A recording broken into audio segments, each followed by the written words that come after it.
백성교회 차유미, 허신영, 김한지 전도사입니다. 2019년 새해가 밝았습니다.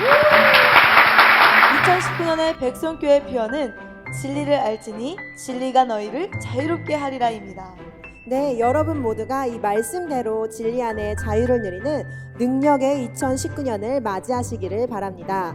2019년에도 백송교회 예배의 열정, 찬양의 열정, 기도의 열정은 계속되고 있습니다. 신앙의 갈증을 해결하지 못하고 영적 전쟁으로 힘겨워하시는 분, 원인 모를 질병으로 영육의 고통을 당하시는 분 모두 오셔서 살아계신 하나님을 뜨겁게 만나기를 소원합니다. 평생 신앙생활을 해도 진리 안에 자유하지 못하신 분, 영육의 묶임으로 괴로우신 분도 2019년에는 백송교회 백송시안관에서 살아계신 하나님을 만나보세요. 우리 하나님은 치료의 하나님이세요. 여러분 모두가 모든 영육의 질병을 고침받아 신유의 능력, 복음의 능력을 받고 많은 영혼을 살리는 사명을 감당하시기를 바랍니다. 언제부터 집회가 시작되죠? 네, 2019년 1월 14일 월요일 오후부터 18일 금요일까지 충남 보령 백송수양관에서 61차 성령 컨퍼런스가 있습니다. 또 그 다음 주인 1월 21일 월요일 오후부터 25일 인천 서창동 백성교회에서 62차 성령 컨퍼런스가 있답니다. 2월 4일부터 8일까지는 설을 맞이하여 명절 가족 치유 부흥회가 보령 백송 수양관에서 있습니다. 저는 1차 성령 컨퍼런스 때부터 지금까지 참석하고 있는데 그때부터 새로운 기적, 변화, 치유의 역사를 경험하고 있어요. 맞아요. 저 또한 내면의 상처로 고통받고 있었는데 백송교회 예배를 통해 살아계신 하나님을 만나 진리 안에 자유를 누리게 되었답니다. 그리고 이 특별 집회 외에도 365일 매일 뜨거운 예배가 있습니다. 여러분 모두 새해 시작을 하나님께 드리고 하나님의 능력으로 2019년 한 해를 힘차고 행복하게 보내고 싶지 않으십니까? 네, 저희는 그러고 싶어요. 그렇다면 지금 백송교회로 오세요. 주님의 이름으로 여러분을 환영합니다. 오늘 이 시간에 창세기 32장 22절로 32절 말씀을 함께 보겠습니다. 밤에 일어나 두 아내와 두 여종과 11아들을 인도하여 야복 나루를 건널세 그들을 인도하여 시내를 건너가게 하며 그의 소유도 건너가게 하고 야곱은 홀로 남았더니 어떤 사람이 날이 새도록 야곱과 씨름하다가 자기가 야곱을 이기지 못함을 보고 그가 야곱의 허벅지 관절을 치매 야곱의 허벅지 관절이 그 사람과 씨름할 때에 어긋났더라. 그가 이르되 날이 새려하니 나로 가게 하라. 야곱이 이르되 당신이 내게 축복하지 아니하면 가게 하지 아니하겠나이다. 그 사람이 그에게 이르되 내 이름이 무엇이냐? 그가 이르되 야곱이니이다. 그가 이르되 내 이름을 다시는 야곱이라 부를 것이 아니요 이스라엘이라 부를 것이니 이는 내가 하나님과 및 사람들과 겨루어 이겼음이라. 야곱이 청하여 이르되 당신의 이름을 알려주소서. 그 사람이 이르되 어찌하여 내 이름을 묻느냐 하고 거기서 야곱에게 축복한지라. 그러므로 야곱이 그곳 이름을 브니엘이라 하였으니 그가 이르기를 내가 하나님과 대면하여 보았으나 내 생명이 보존되었다 함이더라. 그가 브니엘을 지날 때에 해가 돋았고 그의 허벅다리로 말미암아 절었더라. 그 사람이 야곱의 허벅지 관절에 있는 둔부의 힘줄을 쳤으므로 이스라엘 사람들이 지금까지 허벅지 관절에 있는 둔부의 힘줄을 먹지 아니하더라. 하나님을 만난 야곱이요 환도뼈가 부러졌어. 하나님을 만나면 뭐든지 범사가 형통하고 잘 돼야 되잖아. 근데 왜 하나님을 만나서 환도뼈가 부러졌을까? 오늘 이 환도뼈는 뭐라고 우리가 볼 수 있냐? 자아라고 볼 수 있어. 자아.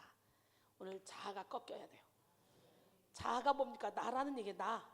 자아가 꺾이는 축복을 받는 시간이 되길 원합니다. 오늘 말씀의 제목이 자아가 꺾이는 축복을 받읍시다 라는 제목이에요. 내가 자존심을 내려놓지 않으면, 내 이론을 내려놓지 않으면, 내 생각의 틀을 깨지 않으면 하나님은 우리를 사랑하시기에 어쩔 수 없이 인생 막대기로 사람 채찍으로 징계하셔서 나를 치십니다. 내 자녀를 치든 물질을 치든 건강을 치든 내가 가장 사랑하는 것을, 내가 우상 삼는 것을 내려놓게 하기 위해서 인간의 한계선상에 우리를 밀어넣기도 합니다.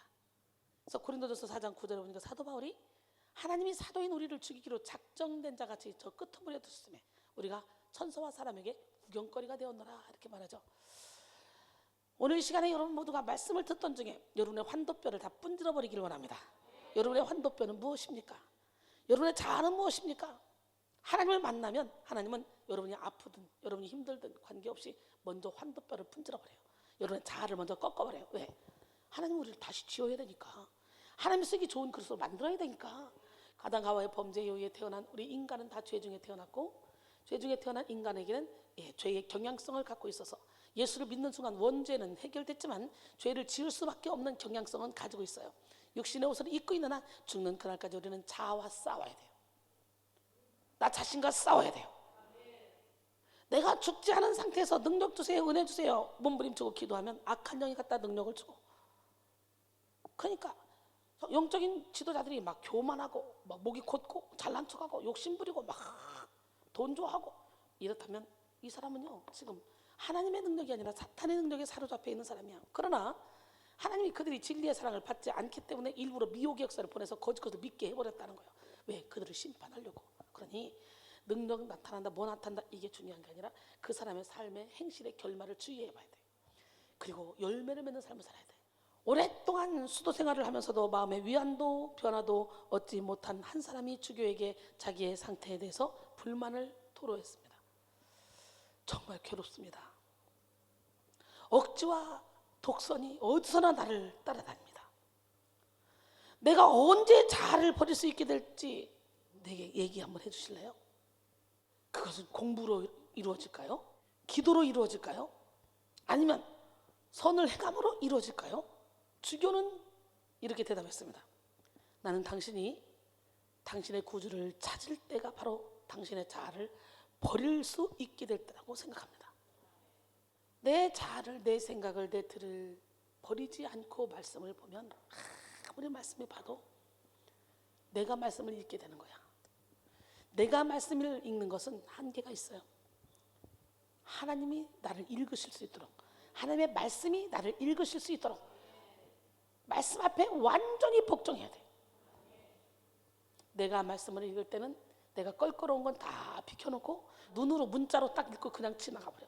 그러나 하나님의 말씀이 나를 읽으면 정말 나의 연약함을 부족함을 내가 하지 못하는 것을 다 찍어주셔. 하나님의 말씀은 살아있고 활력이 있어.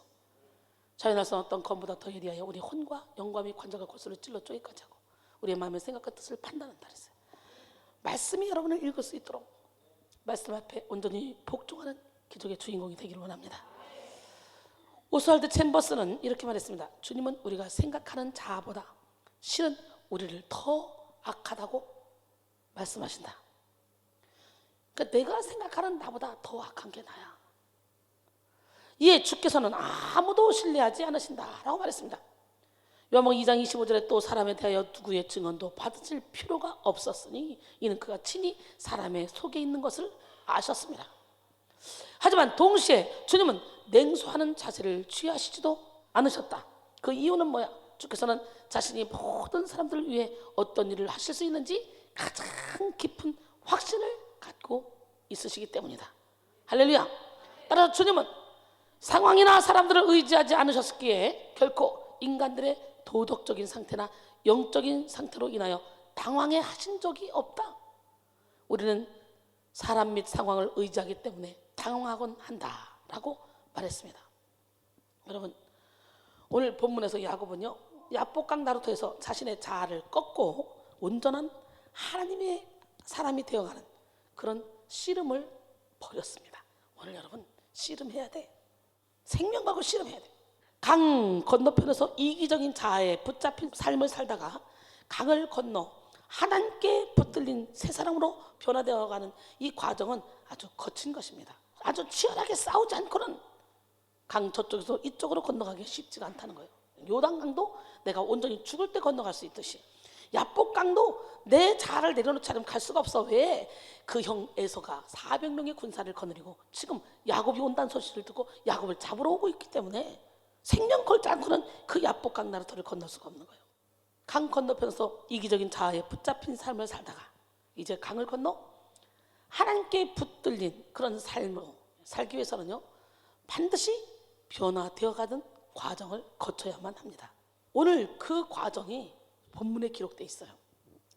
야곱은 그 과정을 거쳤습니다. 그래서 본문 말씀 22절과 23절에는 건너다라는 말이 3번이나 반복해서 나오는데요. 성경에서 강을 건넌다는 것은 육적인 사람이 죽고 영적인 사람으로 다시 태어난다는 뜻이고요. 옛사람이 죽고 새사람으로 거듭난다 하는 뜻입니다. 이스라엘 백성들이 출애굽할 때에 홍해를 하나님이 가르시고 세례를 받는다, 그런 의미입니다. 홍해를 건너는 것이 옛사람이 죽고 새사람으로 거듭난다 라는 의미입니다. 오늘 여러분 모두가 다 홍해를 건너시고 요단강을 건너시고 가나안 땅에 들어가서 참된 영적인 전쟁을 치르시고, 전쟁도 가나안 땅에 들어가 치르지, 그죠? 가나안 땅에 들어가서 치열한 7 족속과 전쟁을 치르잖아요. 그렇기 때문에 영적 전쟁은 아무한테나 하나님이 치르도록 허락하는 게 아니야. 그래서 여기는 죽게는 하루 같고 천년이 하루 같기에 여기서 와서 한두 번, 두세 번 예배만 드려도 막 내 안에서 전쟁이 일어나는 걸 느낄 거야. 내 안에 가나안의 7족속을 막 몰아내는 그걸 좀 막 우리가 영으로 느낄 겁니다. 그렇게 오랜 생활 예배를 드리고 기도를 하고 말씀을 봤어도 말씀 듣다가 막 기쁘게 즐겁게 행복하게 말씀 듣고 찬양하고 있는데 내 몸에서 막 반응이 일어나고 막 뭔가 역사가 일어나는 거, 이거 여러분 별로 경험하지 못했지 않아요? 하나님의 말씀이 살아서 움직이기 때문에 말씀 중에 여러분의 회칠한 무덤을 제껴버리고 하나님이 수술 들어가는 거예요. 수술. 기적의 하나님 살아계신데, 그래서 말씀이 그렇게 중요한 거예요. 비다 앞에서 얻으면 저절로 물러갑니다. 싸울 필요도 없습니다. 내가 영적 전쟁이 심하다, 내가 못 죽어서 그래요. 자아를 못 내려놔서 그래요. 자아를 꺾지 못해서 그래요. 환도뼈가 부러져야 돼요. 오늘 죽읍시다. 깨집시다. 부서집시다. 그래서 육의 사람에서 영의 사람으로 변화됩시다. 고린도서 5장 17절, 그런즉 누구든지 그리스도 안에 있으면 새로운 피조물이라, 이전 것은 지나갔으니 보라 새 것이 되었다 그랬어요. 야곱은 야복강 나루터에서 사기꾼의 인생이 끝나고 이제 강을 건너 약속의 땅 가나안에서 거기서는 믿음의 조상으로 거듭 태어나야 했습니다.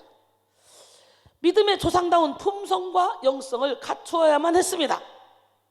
야곱은 어두운 강을 건너야 하고 자신의 교활한 이 마음의 강을 건너야만 했습니다. 오늘 이 시간에 여러분의 영혼의 어두운 강을 건너시고, 여러분의 영혼의 겨울도 건너시고, 비바람도 다 건너시고, 교활한 그런 마음의 강, 교만의 강도 건너시기 바랍니다. 나의 사랑 어여쁜 자야, 네 인생의 겨울이 가고 이제 봄이 왔어. 네 영혼의 동산에서 꽃이 피고 새들이 노래할 거야. 그래 봐요. 인생이 얼마나 행복한 줄 압니까? 나의 사랑하는 사람아, 나의 사랑 어여쁜 자여, 겨울도 가고 비 그쳤으니 일어나 걸어가자.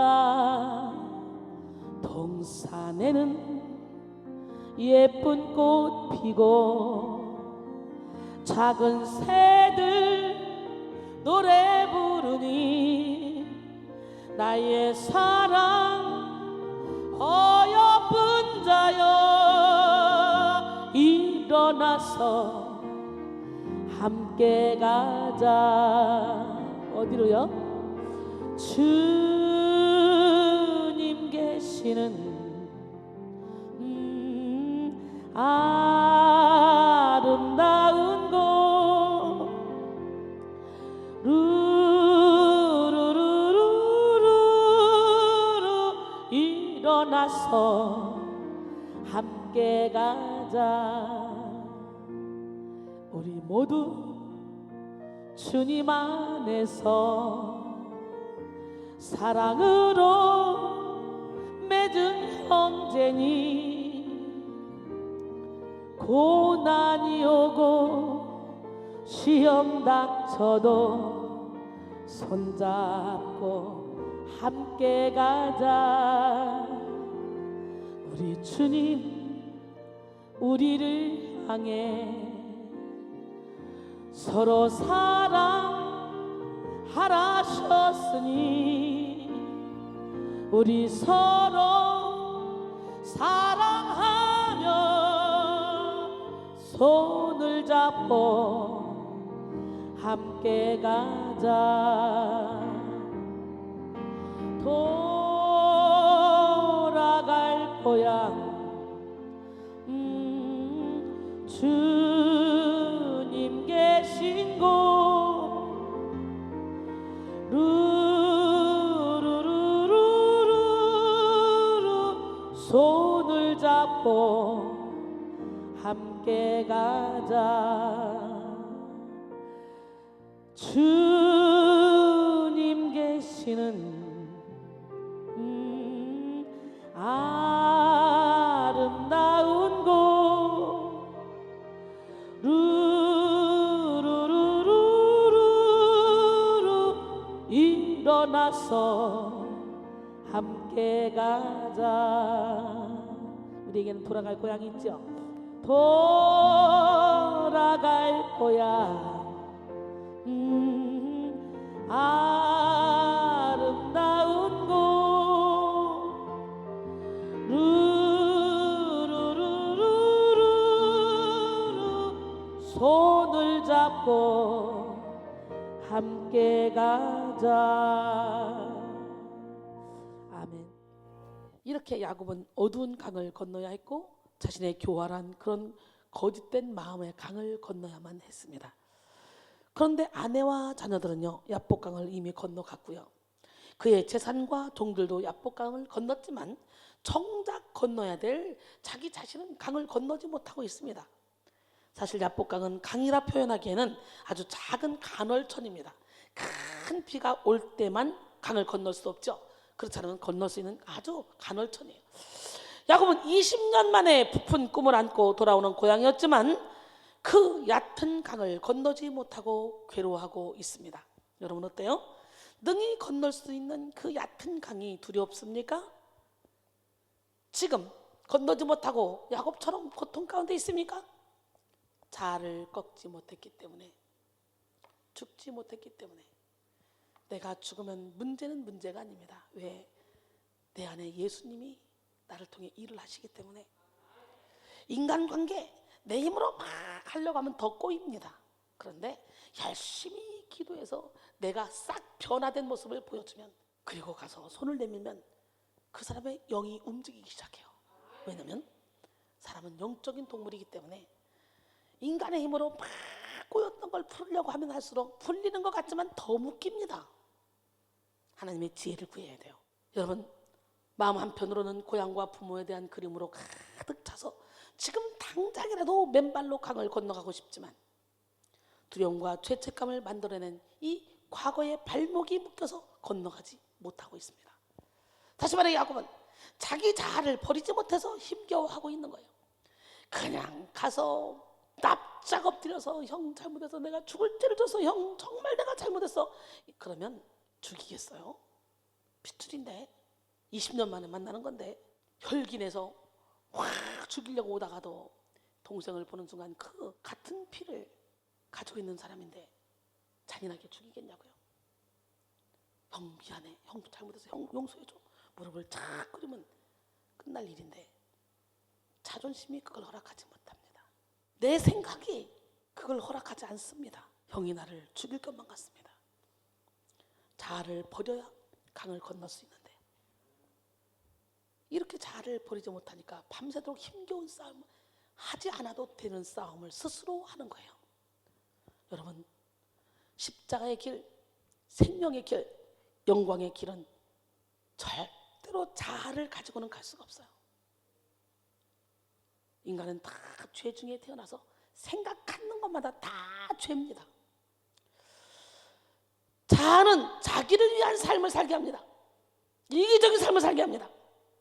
자아를 버리지 못한 사람은 봉사하고 예배하고 헌신하고 예물을 드려도 다 자기 자신을 위해서, 인정받기 위해서, 사랑받기 위해서 하게 됩니다. 하나님을 섬긴다고 하지만 자기 자신을 우상 삼게 되고 자기의 자존심과 자기의 이름을 위하여 노력하게 됩니다. 그래서 자기 뜻대로 되지 않으면 금세 낙심하고 절망하게 되죠. 오늘 우리는 자아를 온전히 버림으로 하나님을 기쁘시게 하는 삶을 살아야 됩니다. 내가 하나님을 기쁘게 하자 사람을 기쁘게 하라. 만약 내가 하나님을 기쁘게 하면 나는 그리스도의 종이 아니라고 갈라디아서 1장 10절에 사도 바울은 말하죠. 그러면 내가 완전히 하나님을 기쁘시게 하는 삶을 살기 위해서 우리는 어떻게 돼? 철저히 나라는 존재를 찢어야 돼. 마음가짐을 찢어야 돼. 옷만 찢을 게 아니라 내 마음을 찢어야 돼. 마음을 찢으려면 고통스럽지, 아프지. 마음에 숨겨둔 비밀도 엄청 많지. 다 찢어서 드러내고 싶은 하나님 앞에 다 내어드려야 돼.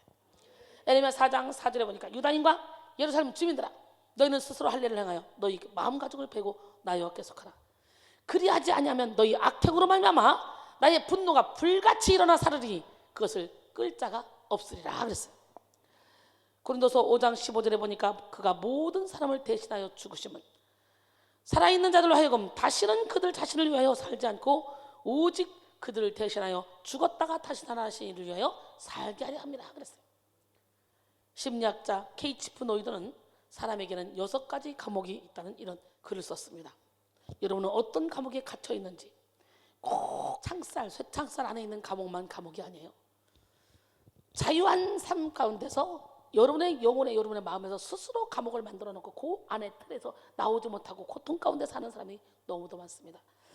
어디로 봐도 행복할 수밖에 없고 감사할 수밖에 없고 이제는 인생을 즐기며 살고 하나님의 일도 신바람나게 할 수 있는데도 불구하고 이 자라는 감옥에서 벗어나지 못하면 자기를 사랑한다고 칭찬하는 말도 다 자기를 미워하는 말로 들리는 거예요.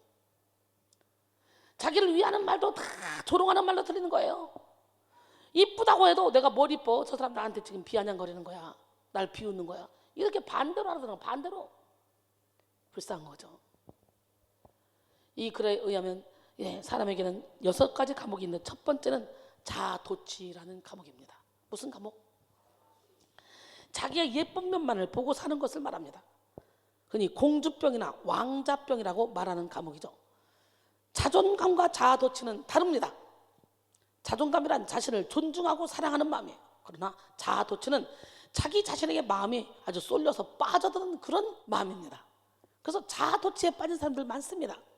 누가 봐도 이 사람은 인격도 안 돼 있고 이 사람은 지성도 안 돼 있고 영성도 안 돼 있고 그런데 자기는 뭔가 다 됐다고 막 자아도취에 빠져가지고 나는 기도 많이 하는 사람, 난 말씀 많이 보는 사람, 난 말씀 많이 암송한 사람, 나는 헌신 많이 한 사람, 나는 금식 많이 한 사람 막 그래가지고 나는 그러기 때문에 하나님께서 나를 존귀하게 축복하신다.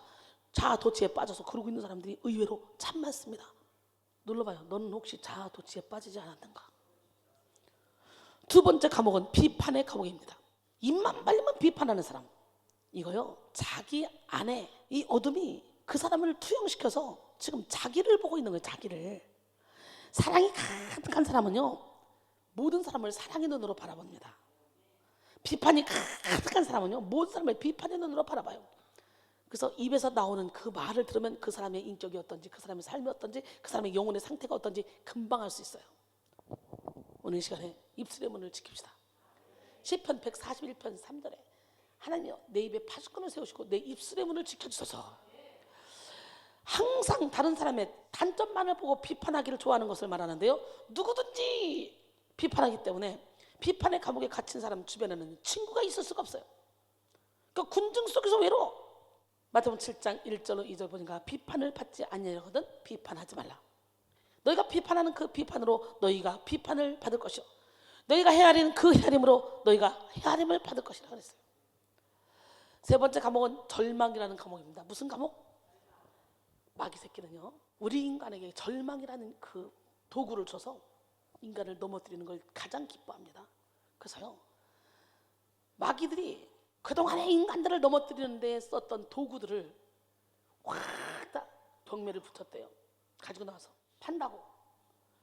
근데 정말 허름해 보이고 보잘것없어 보이는 그 도구에 엄청난 가격이 매겨 있다는 거예요.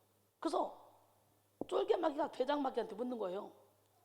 아니 근데 이 도구는 보잘것도 없는데 왜 이렇게 가격이 비싸죠? 이거는 우리가 쓰는 무기 중에 가장 좋은 무기야.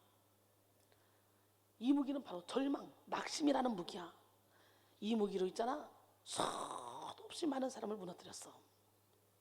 다른 무기로도 얼마든지 무너뜨리지만 이 무기로, 이 절망이라는 무기로 넘어뜨린 사람이 엄청 많아. 그렇기 때문에 이거는 고가야. 여러분, 우리는 어떤 상황 가운데 있다 할지라도 절망하면 안 돼. 마음이 무너지고 마음이 절망되면요 모든 것이 다 끝납니다. 그래서 절망하고 낙심하는 사람들이 자살하는 거야. 다 포기하고 에따 모르겠다. 영성 훈련인 거 뭐가 다 포기하고 싶다. 에따 모르겠다. 영적 전쟁인 거 뭐가 다 포기하고 싶다. 내려놓고 싶다. 아우 언제까지 전쟁이야. 죽을 때까지 해야지. 내 안에 천국이 이루어질 때까지 해야지. 이야 정말 거짓말처럼요. 저는 미운 사람이 하나도 없어요. 싫은 사람도 하나도 없어요. 이해되지 않는 사람도 없어요. 용서하지 못할 사람도 없어요. 너무 신기하잖아요. 여러분이 볼 때 제가 이렇게 화려하지. 여기서 여기까지 나오는 시간만 화려해. 여기서 여기 딱 가면 바로 잠옷으로 갈아입고 잠옷 위에다가 코트 하나 걸치면 돼. 외출복이고. 저는 평상시에요. 화장 지우고 나잖아요. 로션도 안 발라요. 저녁에 세수만 해요. 여기 나올 때 화장하고 나와요. 그러니까 겉으로 볼 때는 엄청나게 화려해. 근데 나하고 함께 24시간 같이 있어 보면 와 어떻게 이렇게 사시지? 싶을 정도로 저는 저의 개인적인 시간이 없습니다. 이렇게 오로지 하나님 영광, 하나님 나라 확장을 위해서 나의 모든 걸 이렇게 다 내려놓고 살고 있습니다. 여러분 시편 42편 5절에 내 영혼아 내가 어찌하여 낙심하며 어찌하여 내 속에서 불안해하는가? 너는 하나님께 소망을 두라. 그가 나타나 도우심으로 말미암아 내가 여전히 찬송하리로다. 할렐루야. 네, 그러니 포기하고 싶을 때, 다 내려놓고 싶을 때 여러분 내려놔줄 수 있어요? 안 돼요. 우리 하나님이 그냥 놔두지 않아요. 우리 하나님은요 우리를 결단코 그냥 버려두지 않습니다. 의인 저는 7번 넘어질지라도 다시 일어나려니 악인은 재앙으로 말미암아 엎드러지느니라. 잠언 24장 16절 말씀인데 여러분이 이미 하나님의 손에 붙들렸다 그러면 여러분이 저 하늘 꼭대기 올라가도 은비에 여러분은 자리를 펴도 새벽 날개를 펴고 저 바다 끝에 거해도 주님의 오른손이 여러분과 함께 하십니다. 시편 139편 7절로 9절 말씀이에요. 내가 주의 신을 떠나 어디로 가오리까? 여러분 포기하고 싶을 때 하늘을 봅시다. 위를 봅시다. 절대로 절망하지 맙시다. 오늘 자아가 꺾이는 축복을 받기를 원합니다. 네. 죽으셔. 사방이 다 막히면 어딘 열려 있어? 하늘은 뚫려 있어. 내 세상이 끝났을 때 두려움과 어둠 이유 모를 답답함이 내 생명을 진노를 그때 포기하고 싶어질 때 외로움과 품들로 썩어가는 세상 속에 무기력히 내가 던져질 때 위를 봐 하늘을 바라봐 너의 삶은 끝이 아니야. 아름다운 삶이 있어. 너의 삶을 포기하지 마. 하늘 위에 하늘을 바라봐 주님께서 함께 하시는 참 의미의 세상을 봐. 너의 눈물 닦으시고 용서하는 예수를 봐. 포기하고 싶어질 때 외로움과 품들로 썩어가는 세상 속에 무기력히 내가 던져질 때 위를 봐 하늘을 바라봐 너의 삶은 끝이 아니야. 아름다운 삶이 있어. 너의 삶을 포기하지 마. 하늘 위에 하늘을 바라봐 주님께서 함께 하시는 참 의미의 세상을 봐. 너의 눈물 닦으시고 용서하는 예수를 봐. 여러분 우리가 그리스도와 함께 죽었으면 이제 위의 것을 바라봐야 돼요. 거기는 그리스도께서 하나님 우편에 앉아 계신데요. 위의 것을 생각하고 땅의 것을 생각하지 말래요. 이는 너희가 죽었고 너희 생명이 그리스도와 함께 하나님 안에 감추어졌습니다. 우리 생명이신 그리스도께서 나타나실 그때에 너희도 그와 함께 영광 중에 나타나리라. 그러므로 땅에 있는 지체를 죽이라. 곧 음란과 사욕과 악한 정욕과 탐심이니 탐심은 우상 숭배니라. 골로새서 3장 1절로 5절 말씀입니다. 절망이란 감옥에서 벗어납시다. 다음 네 번째 감옥은 과거 지향의 감옥입니다. 너희는 이전 일을 기억지 말며 옛날 일을 생각하지 말라. 고린도서 5장 17절에 이전 것은 지나갔으니 보라 새 것이 되었도다. 우리는 새로운 피조물 낳게 살아야 돼요. 과거 지향의 감옥에 갇힌 사람은 옛날을 추억하면서 현실에 충실하지 못합니다.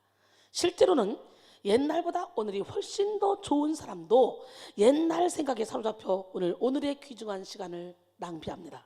집에 옛날에 금송아지 있어서 뭐합니까? 현재가 중요하지. 그래서 그 삶에 발전이 없다는 거죠. 우리는 과거에 이런 좋았던 것이든 나빴던 것이든 다 던져버리고 현실에 충실하며 미래 지향적인 삶을 살아야 합니다. 오늘의 삶의 모습을 보면 내일의 나, 1년 후에나 5년 후에나 10년 후에나 20년 후에 나를 볼 수가 있습니다. 내가 생각하는 그대로 내가 변화되어 있다는 거지. 여러분, 우리는 좋은 거든 나쁜 거든 싹 다 털어버리고 현실에 대해서 하루하루 최선을 다해 살다 보면 우리 자신도 모르는 사이에 성장해 있는 자신을 발견하게 돼요. 마가복음 4장 26절로 28절 보니까 또 이랬어요. 하나님의 나라는 사람이 씨를 땅에 뿌린 것 같으니 그가 밤낮 자고 깨고 하는 중에 씨가 나서 자라되 어떻게 그리 되었는지 알지 못하느니라. 땅이 스스로 열매를 맺되 처음에는 싹이요 다음에는 이삭이요 다음에는 이삭에 충실한 곡식이라 그랬어요. 여러분, 세상에서 아무리 잘 나가도 세월이 흐르면 아무것도 아니고 물거품이야. 거기에 안주하면 안 돼. 내가 옛날에 이랬는데 하면 안 돼. 지금 내가 어떠냐는 거. 지금의 나의 삶이 앞으로의 나의 삶을 만들어간다는 거. 오늘 여러분 모두가 다 감옥에서 벗어나야 돼. 자아의 감옥에서 벗어나야 돼. 다섯 번째 감옥은 선망이라는 감옥입니다. 다른 사람을 부러워하는 것입니다. 남의 떡이 커 보인다는 것 속담처럼 지금 내가 가지고 있고 내가 누리고 있는 것이 훨씬 더 소중하고 훨씬 더 좋은데 내 것이 얼마나 소중하고 내게 주신 달란트가 얼마나 큰지 누가 한번 칭찬받으면 크게 느껴지고 내가 한번 야단맞으면 야단맞은 것이 크게 느껴져서 99%의 칭찬은 없어져 버려요. 다른 사람이 99% 야단맞고 1% 칭찬을 받으면 저 1% 칭찬만 99%로 내게 와닿아요. 참 신기해요. 깨닫지 못해요. 출애굽기 20장 17절에 내 이웃의 집을 탐내지 말라. 내 이웃의 아내나 그의 남종이나 그의 여종이나 그의 소나 그의 낙이나 무릇 내 이웃의 소유를 탐내지 말라 그랬어요. 전 세계를 다니다 보면요 정말 대단한 사람들 참 많이 만나요. 그런데 세상의 의학으로 자기 이론으로 자기 물질로 자기 힘으로 할 수 없는 그런 일들을 하나님은 이 부족한 종을 통해서 풀어내 가시더라고. 여러분 자신의 감옥에서 빨리 벗어나. 이순이가 무슨 능력이 있겠어요? 이순이 안에 계신 우리 주님이 이순이를 통해 일하시는 거야. 왜? 자아가 꺾였더니 우리 주님이 나를 붙잡고 일하시는 거지. 내가 죽을 때 내가 그리스도와 함께 십자가에 못 박혔나니 그런즉 이제는 내가 사는 것이 아니요 오직 내 안에 그리스도가 사시는 것이라. 이제 내가 육체 가운데 사는 것은 나를 사랑하사 나를 위하여 자기 자신을 버리신 하나님의 아들을 믿는 믿음 안에서 사는 것이라. 갈라디아서 2장 20절 말씀이죠. 여러분, 그 다음에 여섯 번째는 질투라는 감옥입니다. 남이 잘 되는 걸 보면 괜히 배가 아프고 자꾸만 헐뜯고 싶어져. 그래서 다른 사람이 잘 되고 다른 사람에게 좋은 일이 있어도 축하해 주는 게 인색해. 함께 하지 못해 열받아. 또 어떤 사람은 축하해 주는 척해 웃으면서 속으로 아씨기나 질투나. 다른 사람이 잘 되면 잘 될수록 다른 사람이 칭찬받으면 칭찬받을수록 자신이 더욱더 초라하게 느껴지고 그래서 잘 돼가는 그 사람을 어떻게든지 헐뜯어서 뜯어내리려고 하는 그런 사람이 있죠. 야고보서 3장 14절로 16절. 그러나 너희 마음속에 독한 시기와 다툼이 있으면 자랑하지 말라. 진리를 거슬러 거짓말하지 말라. 이러한 지혜는 위로부터 내려온 것이 아니요 땅의 것이요 정욕의 것이요 귀신의 것이니 시기와 다툼이 있는 곳에는 혼란과 모든 악한 일이 있습니다 그랬어요. 케이치프 노이드는 우리 마음속에 이러한 6가지 감옥이 있다고 말하면서 이런 감옥에서 탈출하지 않으면 결코 행복할 수 없다라고 말했습니다. 그런데 이런 6가지 감옥을 만들어내는 출처가 뭐냐? 바로 자아라는 거예요. 나라는 거야. 나. 자아는 우리의 생각과 감정과 의지 등을 주관하는 삶의 주체로서 바로 나 자신을 말합니다. 자아는 우리를 자꾸만 옛사람의 모습으로 살아가게 합니다. 자아는 죄로 인해 부패한 생각과 마음을 가지고 있습니다. 그래서 속에서 나오는 그 악한 생각, 곧 음란, 도둑질, 살인, 간음, 탐욕, 악독, 속임, 몸탈, 질투, 비방, 교만, 음양, 이 모든 것이 저절로 속에서 나서 사람을 더럽게 한다 그랬잖아요. 그래서 자아에 이끌리는 인생은 자기도 모르게 습관적으로 죄를 짓게 되는 거예요. 잠언 25장 28절에 자기의 마음을 제어하지 아니하는 자는 성읍이 무너지고 성벽이 없는 것과 같대요. 잠언 4장 23절에 모든 지킬 마음 중에 더욱더 내 마음을 지키라. 생명의 근원이 이에 쓰람이라 했어요. 할렐루야. 그러게 우리는 어떻게 돼요? 죽어야 돼요. 누가복음 9장 23절에 보니까 또 우리에게 이르시되 아무든지 나를 따라오려거든 자기를 부인하고 날마다 제 십자가를 지고 나를 따를 것이라 했어요. 그러게 우리는 주님을 따르는 삶을 살기 위해서 먼저 자기를 부인해야 돼요. 자기를 부인한다는 말은 자기를 거부한다, 자아를 거부한다는 말입니다. 자아를 죽인다는 말이에요. 자기 욕심을 죽이고 자기 감정을 죽이고 자기의 욕망을 다 내려놓는 거예요. 자기의 생각과 틀을 다 깨부셔버리는 거예요. 하나님은 한계가 없으신 분입니다. 그러기에 한계가 없는 하나님을 의지하면 우리는 어떤 상황 속에서도 한계를 초월하며 승리하는 삶을 살아갈 수 있어요. 인간에는 물질의 한계, 인간관계의 한계, 건강의 한계, 죽음의 한계까지 있지만 우리 하나님 안에 들어오면 죽음의 한계도 없어. 죽음을 초월하는, 할렐루야. 오늘 이 시간에 한계가 없는 하나님의 사랑으로 여러분도 한계를 초월하는 삶을 살기를 바랍니다. 우리의 자아가 살아있는 한 그 자아는 우리에게 감옥이 되기 때문에 한계가 없으신 하나님의 능력을 누릴 수가 없다는 거예요. 자아라는 감옥에 갇혀 있으면 하나님 안에 있는 참된 기쁨, 참된 평안, 참된 행복을 결코 누릴 수 없습니다. 오직 자아의 감옥에서 벗어난 자만이 야복강을 건널 수가 있습니다. 여러분의 야복강은 무엇입니까?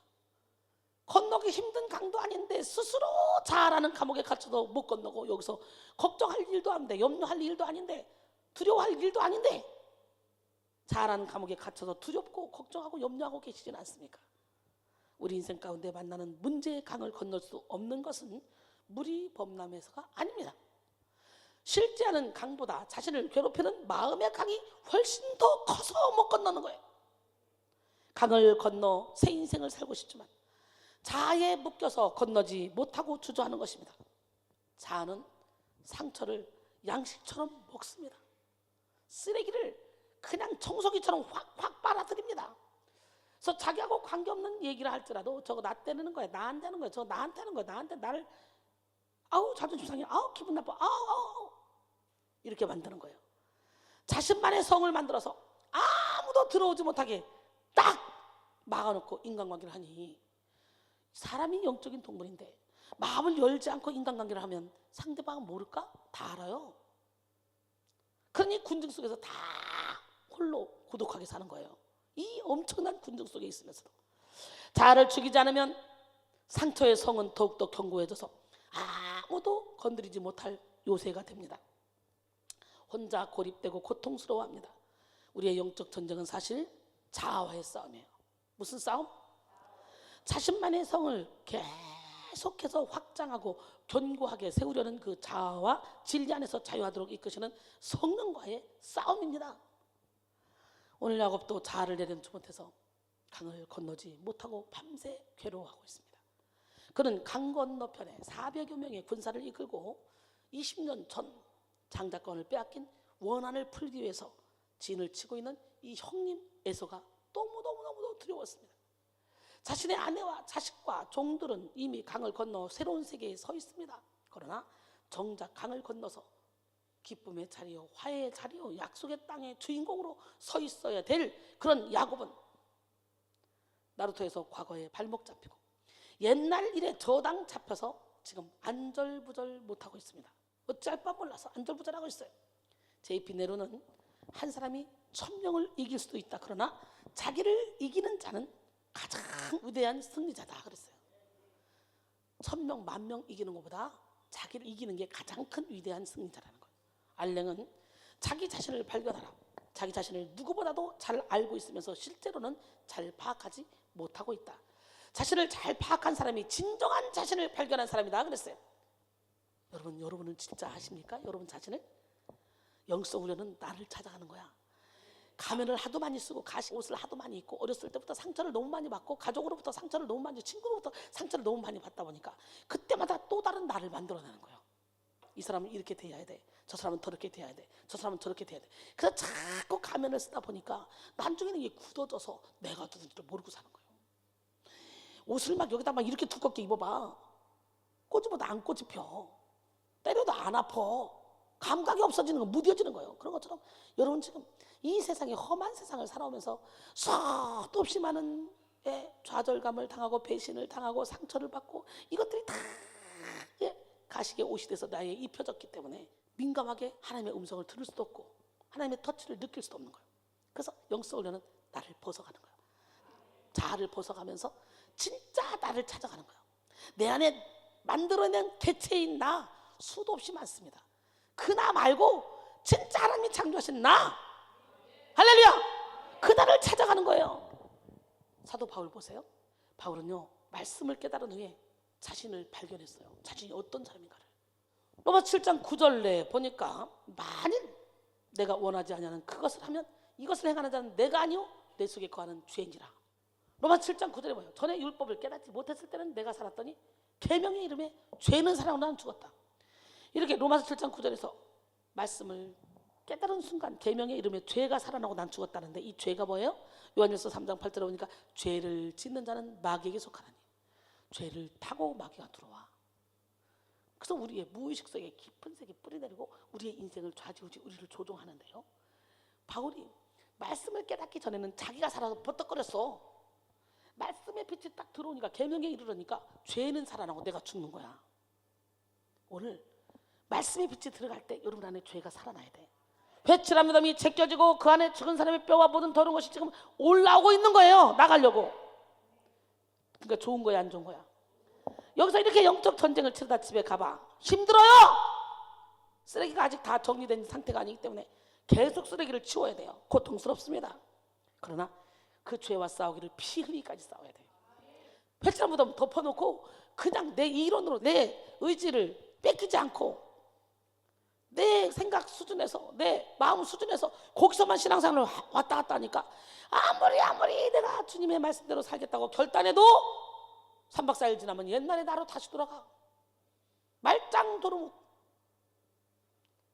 근데 회칠한 무덤을 확 제끼고 근본적인 여러분의 내면 세계에 집중하는 어둠의 영들을 확 몰아내면 그 안에서부터 생수가 터져 나오기 시작하면서 나도 모르게 내가 변화된다는 거지. 야, 이론이 강한 사람, 틀이 안 깨지는 사람, 수도 없이 많은 사람들이요 저를 만나면 깨지더라고. 그거 신기하지? 다른 거 아니에요. 제가 적극적으로 하나님께 나 자신을 내어드리고 내가 먼저 깨지고 가니까 상대방의 영혼들이 그걸 알아보고 깨지는 거예요. 깨지는 게 복입니다. 여러분 자녀가, 여러분 남편이 아내가 잘못된 길로 갈 때 그냥 보고 엉덩이 긁어줍니까? 눈에 불을 켜고 막 싸워서라도 막 강제로 끌고라도 오죠? 또들어 패서라도 다리 뭉댕이 분지서라도. 그래 안 그래? 그런 것처럼 하나님의 자녀가 잘못된 길로 가고 있을 때 진짜 훌륭한 영적인 안내자라면 인생 막대기로 사람 채찍으로 뜯어 팹니다. 그래서 이렇게 말씀의 빛을 깨달은 이 사도 바울이 이제 자기 안에 두 가지 법이 있다는 걸 깨닫게 되는 거예요. 혼적인 예배만 드렸을 때는 자기가 살아서 뻗떡거리면서 자기가 막 하나님의 일도 하면서 막 잘한다고 생각했는데 말씀의 빛을 제대로 깨닫고 나니까 죄가 살아났어. 그때부터 이제 전쟁에 들어갔지. 그러니까 어떻게 돼요? 만일 내가 원하지 아니하는 그것을 하면 이것을 행하는 자는 내가 아니요 내 속에 거하는 죄니라. 그러면서 뭐라고 말합니까? 그러므로 내가 한 법을 깨달았더니 곧 선을 행하기 원하는 나에게 악이 함께 있다는 거예요. 내 속사람으로 하나님의 법을 즐거워하되 내 지체 속에서 한 다른 법이 내 마음의 법과 싸워 내 지체 속에 있는 죄의 법으로 나를 사로잡는 것을 보는 것도다. 오라 나는 공고한 사람으로다. 이 사망의 몸에서 누가 나를 건져내랴. 그리고 자신의 한계를 느끼죠. 우리는 말씀의 빛이 들어오면 들어올수록 깨집니다. 부서집니다. 무너집니다. 그리고 내가 죄인 중에 괴수다. 그 자신의 한계를 느껴요. 아직도 뻗떡거리면서 나는 이 정도면 이 문제가 있는 거예요. 내가 삶에서 완전히 열매를 맺으면 고린도전서 11장 1절 바울은 이렇게 고민을 한 다음에 뭐라고 고백했어? 내가 예수 그리스도를 본받는 자가 된 것 같이 너희도 나를 본받는 자가 되라 그랬지. 우리는 여기까지 신의 속범에 참여해야 돼. 여기까지 장성한 분량에 이르는 믿음이 있어져야 돼. 근데 바울이 원래 그랬냐? 아니잖아. 이렇게 자기 자아와의 싸움에서 처절하게 자기 힘으로 이 죄의 법을 이길 수 없다고 탄식하면서 전적으로 예수님 자신을 내어드리잖아. 디모데전서 1장 15절에 보니까 미쁘다 모든 사람이 받을 만한 이 말이요 그리스도 예수께서 죄인을 구원하시려고 세상에 임하셨다 하였도다. 죄인 중에 내가 괴순이라 그랬어요. 고린도전서 15장 31절에 형제들아 내가 그리스도 예수 우리 주 안에서 가진 바 너희에 대한 나의 자랑을 두고 단언하노니 나는 날마다 죽노라. 날마다 죽는 것을 자랑한대. 그래서 여러분은 날마다 살려고 그러지. 버뜩거리면서 말씀의 빛이 들어오면 날마다 죽는 걸 자랑해. 그리고 예수님을 주인 삼아. 그리고 로마서 8장 1절로 2절로 넘어가는 거야. 시작. 그러므로 그리스도 예수 안에 있는 자는 결코 정죄함이 없나니 이는 그리스도 예수 안에 있는 생명의 성령의 법이 죄와 사망의 법에서 너를 해방하였습니다. 우리 이 단계로 가야 돼. 그럼 그때부터 어떻게 돼?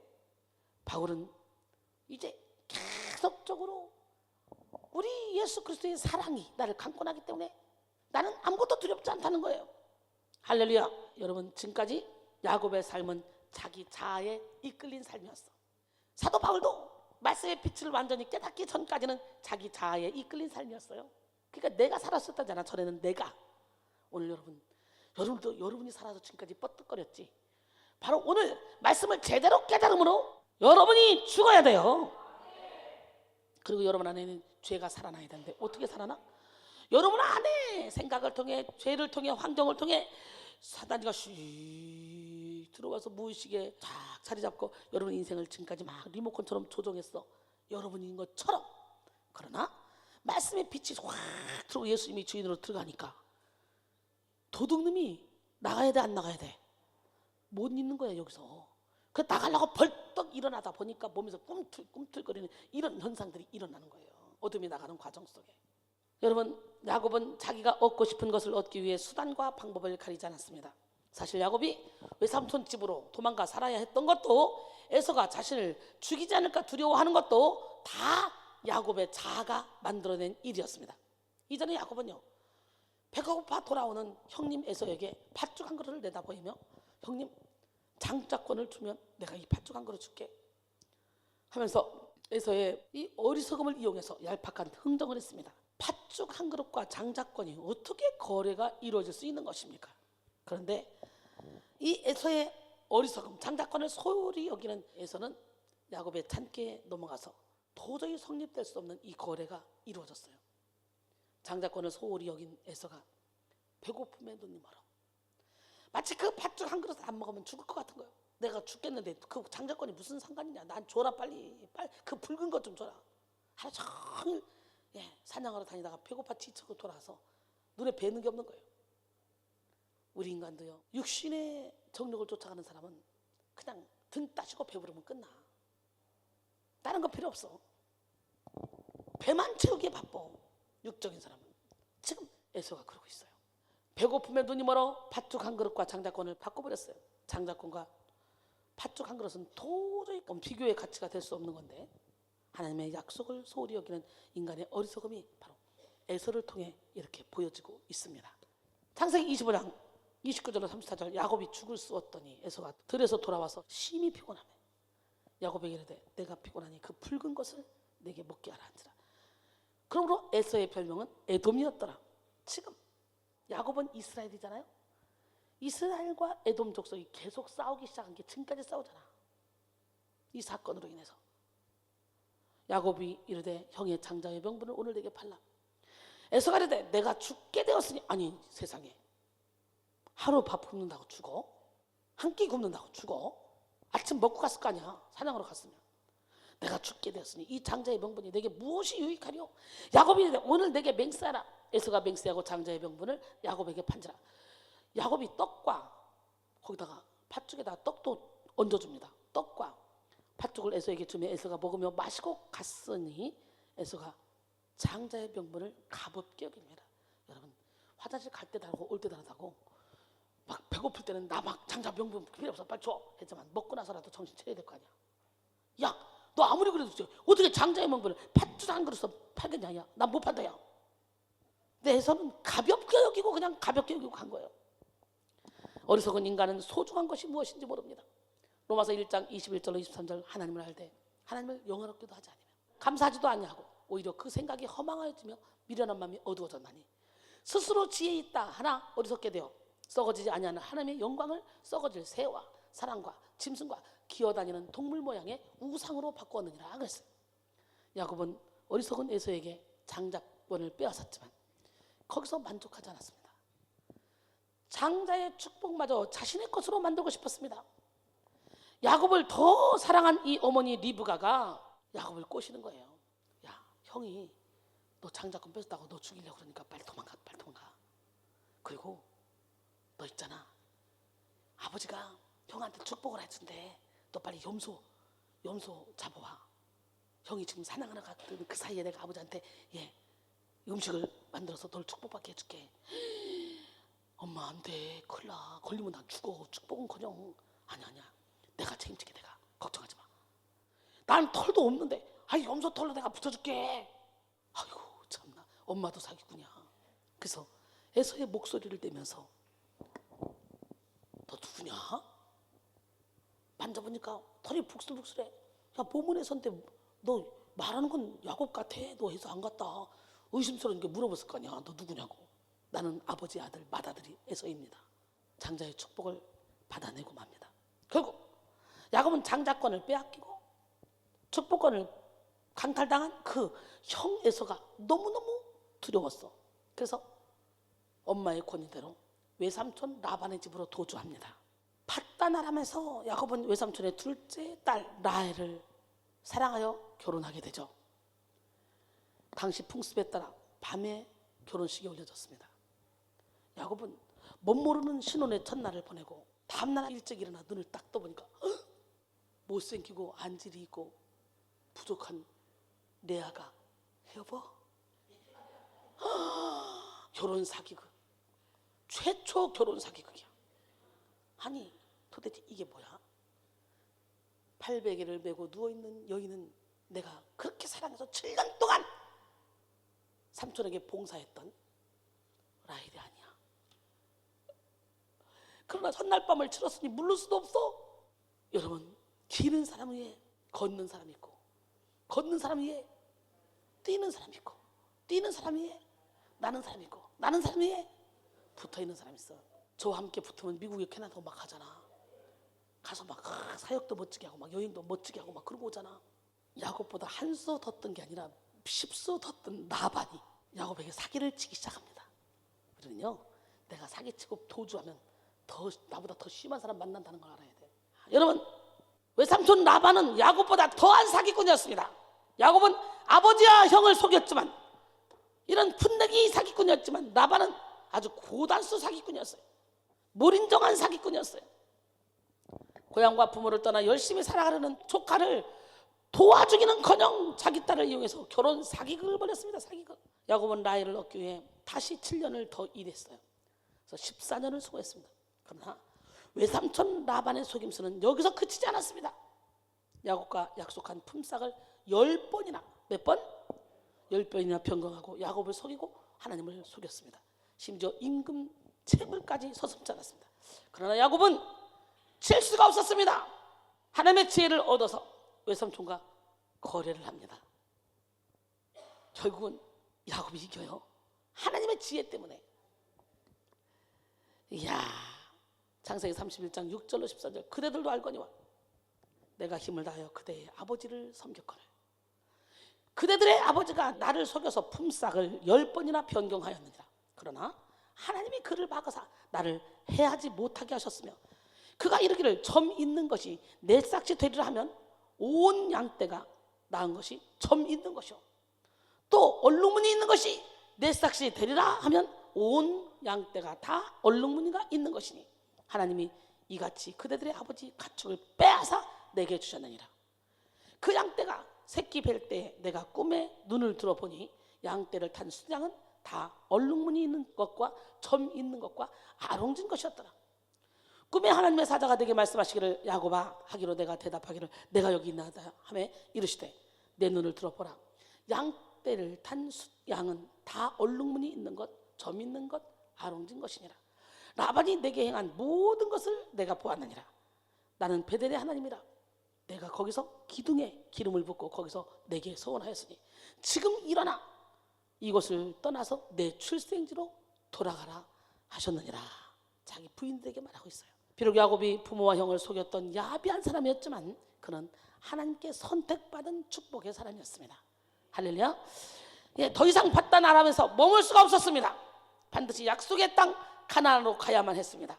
또한 더 이상 삼촌 라반에게 속을 수 없었습니다. 그래서 그는 자신의 양떼와 소떼를 몰고 야반 도주를 시도하죠.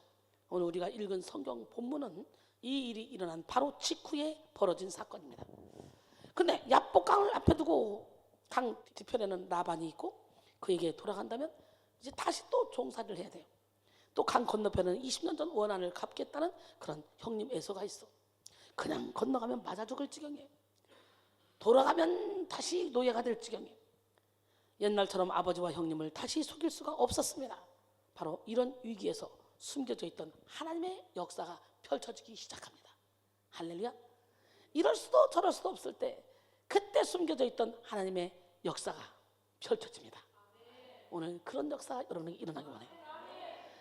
남을 속이는 야곱의 인간성으로는 이스라엘의 아버지로 믿음의 조상으로 살아갈 수 없었기 때문에 하나님은 야곱의 그 야비한 인간성으로 강을 건너도록 허락하실 수가 없었던 것이죠. 남을 속이는 인생은 나루토에서 끝내야 돼. 이제 강을 건너서는 이제 하나님의 사람, 새로운 인생을 살아가도록 하나님이 보이지 않게 개입하고 계셨던 거예요. 할렐루야. 우리 인생에도 이렇게 하나님이 적극적으로 개입하시는 때가 있습니다. 감당하기 어려운 고난, 상실, 이해하기 힘든 역경은 하나님의 적극적인 개입입니다. 그때 우리는 우리가 잃어버린 것보다, 우리가 겪은 아픔보다 우리에게 찾아오시는 하나님을 더 크게 느끼고 하나님의 뜻을 분별해야 돼요. 고린도서 1장 8절로 9절, 형제들아 우리가 아시아에서 당한 환난을 너희가 모르기를 원하지 않으니 힘이 겹도록 심한 고난을 당할 살 소망까지 끊어주고, 우리는 마치 우리 자신이 사형 선고를 받은 줄 알았으니 이는 우리로 자기를 의지하지 말고 오직 죽은 자를 다시 살리시는 하나님만 의지하게 하려 하심이라. 그러게 우리는 우리에게 견딜 수 없는 환난과 고난이 닥칠 때는요, 기도할 때이고요, 예배할 때이고요, 헌신할 때입니다. 말씀으로 돌아갈 때입니다. 자기 자아를 내려놓을 때입니다. 그리고 하나님만 바라볼 때입니다. 고린도서 6장 2절에 이르시되 내가 은혜 베풀 때 너에게 듣고 구원의 날에 너를 도왔다리라. 보라 지금은 은혜 받을 때요, 보라 지금은 구원의 날이로다. 시편 50편 15절에 환난 날에 나를 부르라. 내가 너를 건지리니 네가 나를 영화롭게 하리라. 할렐루야. 자아는 내 힘으로 내려놓을 수가 없습니다. 하나님의 말씀을 신뢰하고 그 말씀에 계속해서 자신을 맡겨야만 합니다. 성령님이 우리 안에서 탄식하면서 우리를 위해 간구해 주십니다. 로마서 8장 26절에 보니까 이와 같이 성령도 우리의 연약함을 도우시나니 우리는 마땅히 기도할 바를 알지 못하나 오직 성령이 말할 수 없는 탄식으로 우리를 위하여 친히 간구하시느니라 그랬어요. 지금 야곱은요, 단순히 야복강을 건너야 하는 것이 아니라 자신을 괴롭히는 이 속임수의 강을 건너야만 했습니다. 오늘 여러분 열등감을 주고 죄책감을 주고 원망 불평하게 하고 부정적인 말하게 하고 비판하게 하고 그런 속임수의 강을 건너야 됩니다. 바로 지금. 그러려면 여러분의 자아가 꺾여야 돼. 환도뼈가 부러져야 돼. 사실 우리 인생이 고통스러운 이유가 다 우리의 자아 때문에 그렇습니다. 자아를 내려놓지 못해서 상처를 주고, 자아를 내려놓지 못해서 욕심을 부리고, 자아를 내려놓지 못해서 이렇게 막 시기하고 질투하고 당을 짓고 이간질합니다. 여러분 하나님이 가장 싫어하는 옛 7가지가 있습니다. 잠언 6장 16절로 19절. 여기서 미워하시는 것, 곧 그 마음에 싫어하시는 것이 옛 7가지이니 곧 교만한 눈과 거짓된 혀와 무죄한 자의 피를 흘리는 손과 악한 계교를 깨하는 마음과 빨리 악으로 달려가는 발과 거짓을 말하는 망령된 증인과 및 형제 사이를 이간하는 자니라. 이 모든 것은 자아를 버리지 못하고 욕심을 버리지 못했기 때문에 우리 자신도 모르는 사이에 우리가 사탄의 통로로 쓰임받게 되는 것이죠. 여러분 자아는요, 악한 영의 활동 근거지입니다. 사실 상처를 많이 받은 사람은요, 자아가 강한 사람이라고 할 수도 있어요. 왜? 상처 때문에 점점 더 독해집니다. 상처 때문에 가식의 옷을 점점 더 입고, 이제는 웬만한 상처 받아도 그거 상처로 느껴지지 않다 보니까 막 이게 상처로 느껴지지 않는 게 아니라 이거를 워낙 세서 그러니까 귀신이 흔들어도 안 넘어지고 하나님이 흔들어도 안 넘어져. 워낙 가시옷을 많이 입어서. 왜냐하면 자아를 내려놓은 사람은 상처받을 일이 없어. 나는 죽었는데, 내 안에 예수가 사는데, 나의 주님이 예수님인데 뭔 상처를 받아. 상처는 자아가 만들어내는 거예요. 내가 나를 지키려고 하는데 안 되니까. 상처는 자아의 육체적 욕구가 좌절될 때, 자아가 자신의 뜻대로 만족을 얻지 못할 때 만들어내는 것입니다. 스스로의 삶이 행복해지기를 바라는 마음, 자신만큼은 남에게 상처를 받지 않으려는 마음, 혹은 자신이 소중하게 여기는 사람을 보호하려는 그런 마음, 그런 방어 심리가 사실은 상처를 만들어내는 가장 근본적인 이유가 될 수 있습니다. 상처를 만드는 공장장 노릇을 하는 것은 바로 뭐냐? 내 안의 고집, 내 안의 편견, 내 안의 욕심이라는 거. 예수님으로 고집 버리시고 편견 버리시고 욕심을 다 버리시기 바랍니다. 결국 상처는요, 환경에서 주어지는 것이 아니라 자기 스스로 만들어내는 거예요. 야고보서 1장 14절로 15절, 오직 각 사람이 시험을 받는 것은 자기 욕심에 끌려 미혹됨이니 욕심이 잉태한 지 죄를 낳고 죄가 장성한 즉 사망을 낳는다 그랬어요. 그래서 자아가 완전히 죽은 사람, 욕심을 완전히 내려놓은 사람, 이런 사람은요 어떤 상황 가운데서도 해를 받지 않습니다. 자아가 죽은 사람은 소유하지 않아도 괜찮습니다. 바라는 것이 없습니다. 다 용서할 수 있습니다. 그렇기 때문에 상처받잖아요. 상처를 받는다는 건 사실은 자아가 살아있다는 증거. 이 시간 다시 한번 우리의 자아를 십자가에 못 박고 예수님을 주인으로 모심으로 어떤 상황 가운데서도 상처를 받지 않는 능력의 종이 되기를 원합니다. 예, 마가복음 16장 17절에 18절, 믿는 자들이 이런 표적이 따르니 곧 그들이 내 이름으로 귀신을 쫓아내며 새 방언을 말하며 뱀을 집어올리며 무슨 독을 마시도 해를 받지 않고 병든 사람을 손을 즉 나으리라 하시더라. 예, 무슨 독을 마시도 해를 받지 않는 거예요. 내가 예수를 진짜 믿고 예수를 나의 주인으로 삼으면, 자아를 꺾고 나를 부인하고 내 틀을 깨면, 자아는 죄성을 지닌 그런 죄의 지체입니다. 자아에는 가능성이 없습니다. 소망도 없습니다. 자아는 자기만의 성을 쌓게 하고 자기 왕국을 건설한 채 자기만의 바벨탑을 쌓게 합니다. 그래서 자아는 하나님을 의지하지 못하게 하는 거예요. 자아는 우상을 섬기게 하고 세상의 헛된 것을 의지하게 합니다. 자아를 버리지 못한 이 야곱도 자신의 재산을 의지했어요. 야곱은 외삼촌인 라반의 집에서 20년 동안 일하면서 잔꾀를 부려서 부자가 됐고 크게 성공한 모습으로 고향에 돌아왔습니다. 그런데도 형의 보복이 무서워 불안합니다. 그래서 자기의 소유물을 형에게 선물로 주고 그리고 무마하려고 하죠.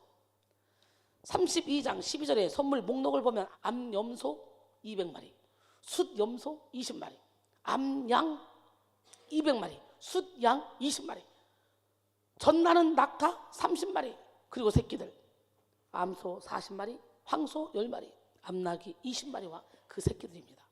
엄청나지 않아요? 대단한 선물이에요. 야곱은 이 정도면 해결될 것이라고 생각했습니다. 그래서 야곱을 보면 자신의 소유물을 의지해서라도 형의 마음을 살려고 했다는 것이죠. 하지만 야복이라는 이 말은 비운다는 뜻이에요. 뭐라고요? 변하려면 비워야 됩니다. 응? 자기 생각을 비워야 되고 자기 자아를 비워야 돼요. 야곱은 야복강에서 씨름하면서 비웠습니다. 비우니까 변하고 해결됐습니다.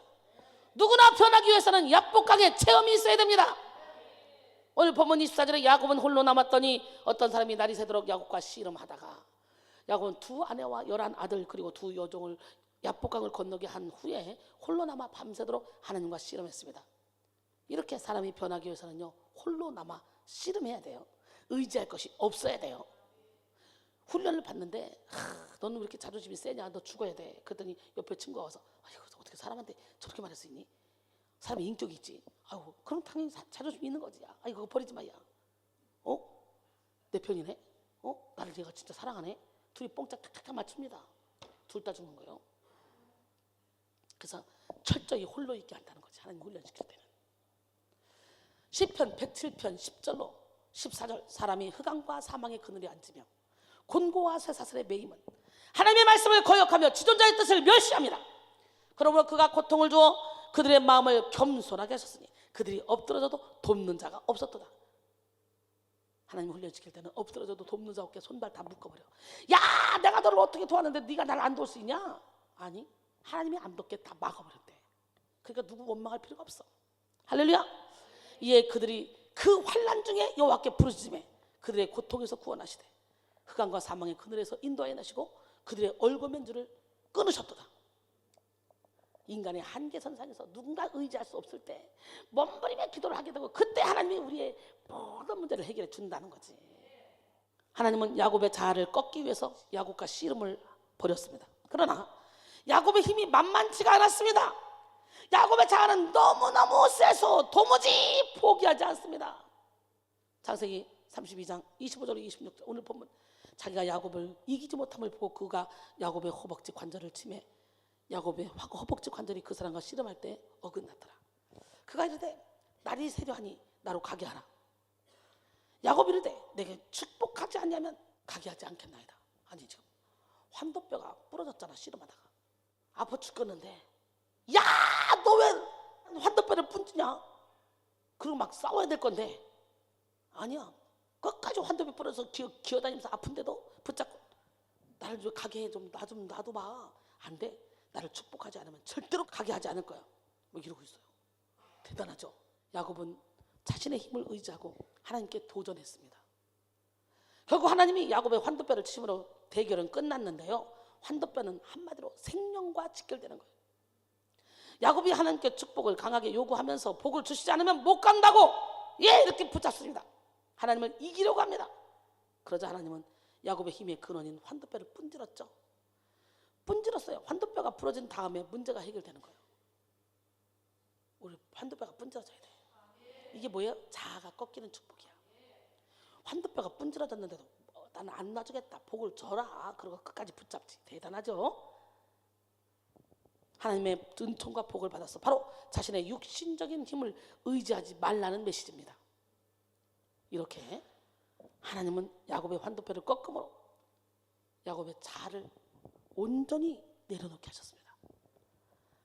하나님의 축복은요 회개하지 않고 하나님의 뜻대로 살려는 노력과 수고가 없는 사람에게는 임하지 않습니다. 하나님을 이겨서 자기 마음대로 하겠다는 그 사람에게는 축복이 없습니다. 여러분들에게 풀어져야 될 환도뼈는 무엇입니까?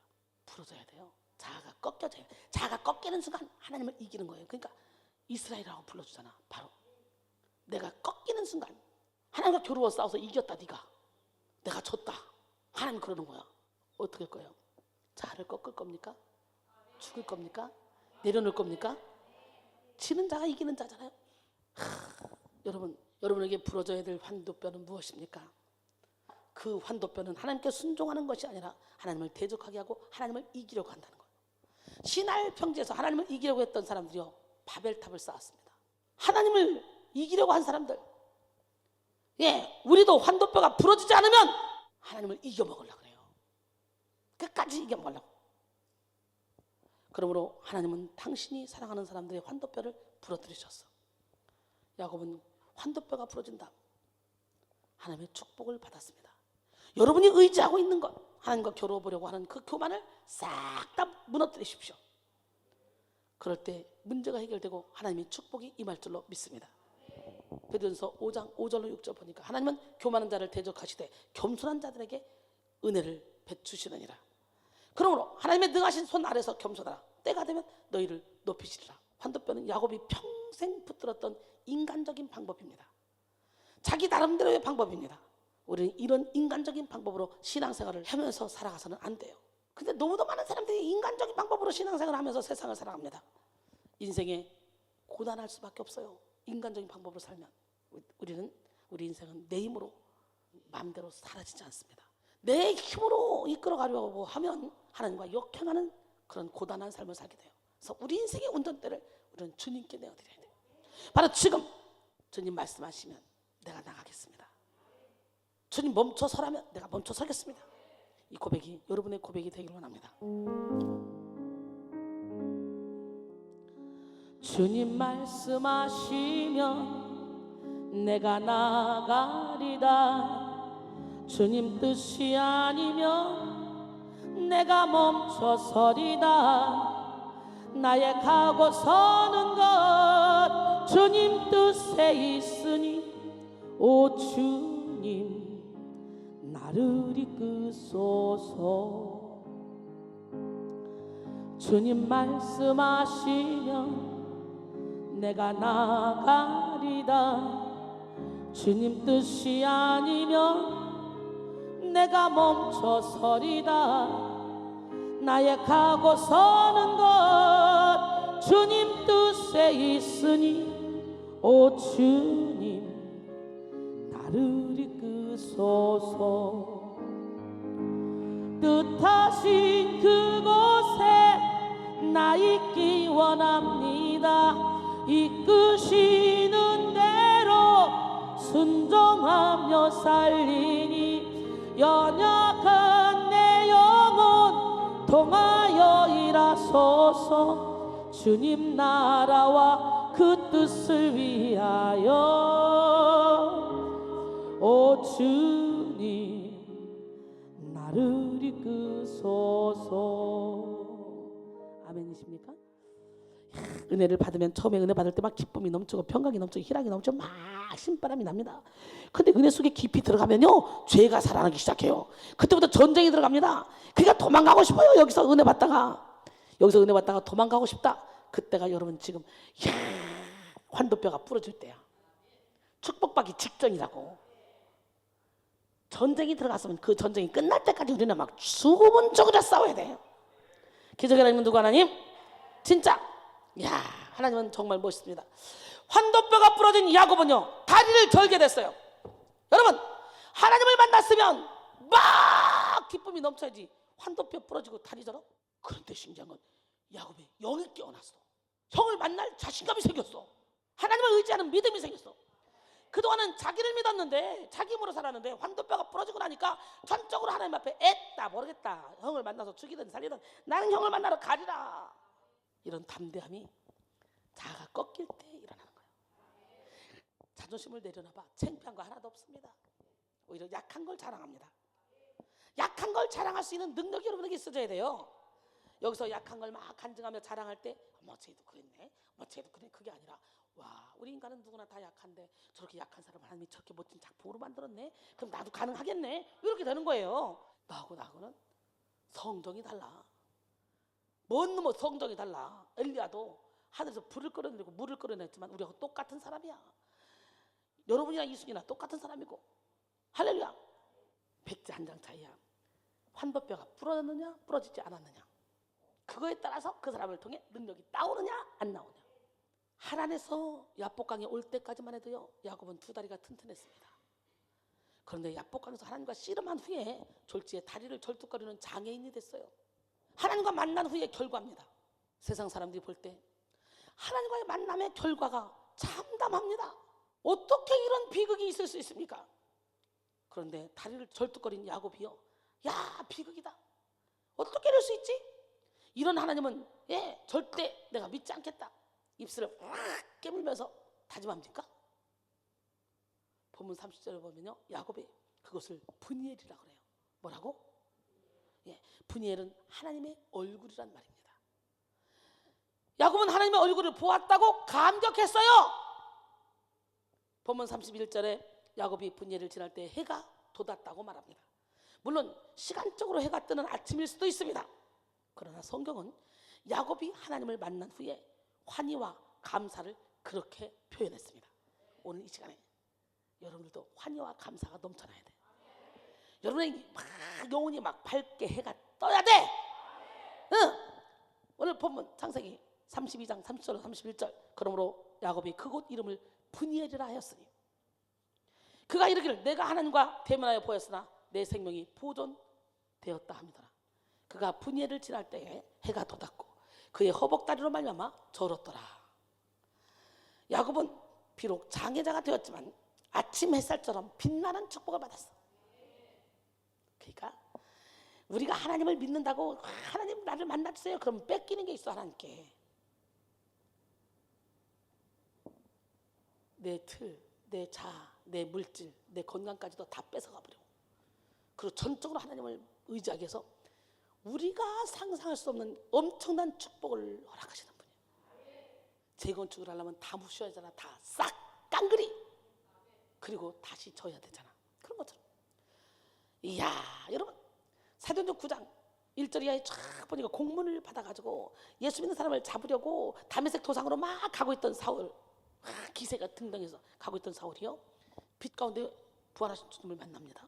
호련히 하늘로부터 그 빛이 그를 둘러 비치는지라 땅에 엎드려 소리가 있어 이르시되 사울아 사울아 내가 어찌하여 나를 박해하느냐 하시거늘 대답하되 주여 어디시니까 이르시되 나는 내가 박해하는 예수라. 넌 일어나 시내로 들어가라. 내가 행할 길을 내게 이를 자가 있느니라 하시니 같이 가던 사람들은 소리만 듣고 아무도 보지 못하며 말을 못하고 서 있더라. 사울이 땅에서 일어나 눈을 떴는데 아무것도 보이지 못하는 거야. 떴는데 아무것도 안 보여. 눈은 떴으나 아무것도 보지 못하고 사람의 손에 끌려 다메섹으로 들어가서 사흘 동안 보지 못하고 먹지도 마시지도 아니하니라. 생각해봐. 내가 그렇게 핍박하던 예수님을 직접 만났네. 그럼 지금까지 내가 그렇게 유대교에 열심히 특심이었는데 내가 만난 하나님은 뭐야? 내가 그럼 잘못된 하나님을 만났단 말이야? 그런데 눈을 떴는데 안 보여. 하나도 안 보여. 사울에게 무슨 소망이 있었겠습니까? 내가 그렇게 핍박했던 예수님은 진짜 하나님의 아들로 나타나셨고 그 하나님을 직접 만났고 만난 후에 내 눈은 멀어버렸고 난 큰일 났다. 눈만 머는 게 아니라 이제 죽겠구나. 내가 얼마나 예수 믿는 사람 핍박했는데 그럼 내가 지금까지 믿고 의지했던 하나님은 뭐야? 어떻게 하면 좋지? 밥 먹히겠어? 잠이 오겠어? 하나님을 만난 결과가 야곱은 환도뼈 부러졌고 사울은 눈이 멀어버렸어. 근데 누가 보면 1장에 보면 엘리사벳과 사가랴가 시작 딴딴딴딴 결혼을 했어요. 아기를 달랐는데 아기가 안 생기는 거예요. 이제 나이 먹어 노년이 이르렀어. 근데 웬 천사가 나타나서 너는 이맘때 아기를 낳으리라 이름을 요한이라 부르라 하니 무슨 소리야? 사가랴 집안에서 이름이 사가랴가 돼야지 왜 요한이라 그랬지? 사가랴가 하나님을 만난 이후에 어떤 역사가 일어났어? 벙어리가 됐어. 왜 벙어리가 됐어? 아이고 내가 이 나이에 몇 살인데 무슨 애기요. 누가복음 1장 18절로 20절 보니까 사가랴가 천사에게 이르되 내가 이것을 어떻게 알려? 내가 늙고 아내도 나이가 많으니이다. 천사가 대답하여 이르되 나는 하나님 앞에 서 있는 가브리엘이라. 이 좋은 소식을 전하여 내게 말하라고 보내심을 받았느니라. 멋쩍어 했더니 20절 보라 이 일이 되는 날까지 내가 말 못하는 자가 되어 능히 말을 못하리니 이는 내가 내 말을 믿지 아니하였거니와 때가 이르면 내 말이 이루어지리라 하더라. 이야, 여러분은 하나님을 만나면 막 다 벅벅벅벅벅벅벅벅벅 이래서 하나님 만나려고 하잖아 지금, 그치? 그러나 일단은 깨부시는 거야. 내 틀, 내 이론, 내 생각을. 사가랴의 생각에 그 나이에 절대로 임신할 수 없어. 아유 멋쩍어 하니까 그냥 입을 봉해버려. 왜? 부정타게 말해가지고 하나님께 더 범죄할까 봐 막아버려. 그러면 날 벙어리를 만들었어. 어떻게? 근데 벙어리도요 사도 바울처럼 며칠이 아니에요.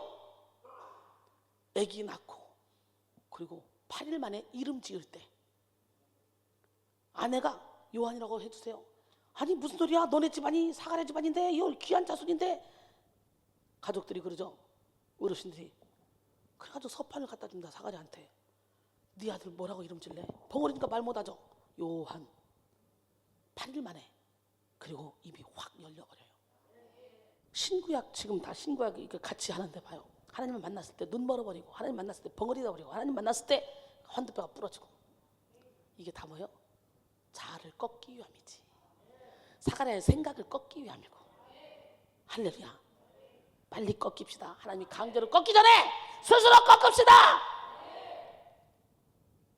스스로 꺾으면 얼마나 행복하겠어. 사도 바울은 예수님을 만나고 눈이 멀었죠. 사가랴는 하나님을 만난 후에 벙어리가 되었죠. 야곱은 오늘 본문에 나오는 야곱은 하나님을 만난 후에 환도뼈가 부러져 절뚝거리는 장애인이 되었죠. 그러기에 우리는 어떤 위기가 있고 어떤 고난이 우리에 있어도 우리가 예수 안에 있기만 하다면 하나님과 함께 가는 길이기 때문에 그것이 복이고 은혜라는 거예요. 모든 걸 합력하여 선을 이루어주시는 하나님이 함께 하시기 때문에. 하나님 없이 가는 길은 아무리 화려하다 할지라도 멸망입니다. 하나님 없는 부귀명예 권세는 물거품과 같습니다. 여러분, 하나님이 없이 가는 길은요, 아무리 화려하다 할지라도 멸망입니다. 멸망. 하나님 없는 부귀명예 권세는요, 물거품과 같은 거예요. 그래서 차라리 하나님 없이 세상 부귀명예 권세를 다 가진 세계 대통령이라 할지라도 이 사람은 불쌍한 사람이요. 하나님이 있으면서 하나님 안에서 자유를 누리면서 평생을 거지처럼 살아도 거지 나사로 같은 사람이 이 아브라함 품에 안겼잖아. 이 사람은 복받은 사람이야. 왜냐하면 이 땅의 세상은 영원한 세계에 비하면 잠시 잠깐이야. 오늘 이 시간에 잠시 잠깐 사는 이 땅에 연연하지 마시고 영원한 세계에 여러분의 집을 지시고, 은혜도 받아야 물질도 터지는 거야. 은혜를 받아야 봉사도 하는 거고, 은혜를 받아야 전도도 하는 거야. 은혜를 받아야 하나님의 기뻐하는 일을 하는 거야. 영혼 살리는 동참하는 거예요. 은혜를 받읍시다. 할렐루야. 여러분, 환도뼈가 뭡니까? 여러분은 지금 여러분이 도저히 내려놓지 못하는 환도뼈가 뭡니까? 다 부러뜨립시다. 환도뼈가 부러진 다음에 야곱의 길은 절망과 고통이 아니라 하나님과 함께하는 아주 희망과 기쁨의 길이었습니다. 내가 의지했던 모든 것을 내려놓을 때, 내 힘의 환도뼈가 깎일 때 우리는 비로소 기쁨과 평안의 삶을 살 수가 있습니다. 우리의 자아가 꺾일 때 우리는 하늘의 복을 누릴 수 있습니다. 요한 웨슬리는 하나님을 향한 우리의 의지가 순결할 때 우리의 의욕과 감정과 사상과 언행은 광명으로 가득 차서 우리의 나갈 길은 아주 뚜렷해진다라고 말하고 있습니다. 자아를 비운 사람이 강을 건너고 새 삶을 살 수 있습니다. 그러게 자아를 비운 사람이 복 있는 사람이에요. 예수님은 자아를 비운 사람, 심령이 가난한 사람이 복이 있다고 말했어요. 마태복음 5장 3절 그리고 8절, 심령이 가난한 자는 복이 있나니 천국이 그들의 것이며 마음이 청결한 자는 복이 있나니 그들이 하나님을 볼 것이요.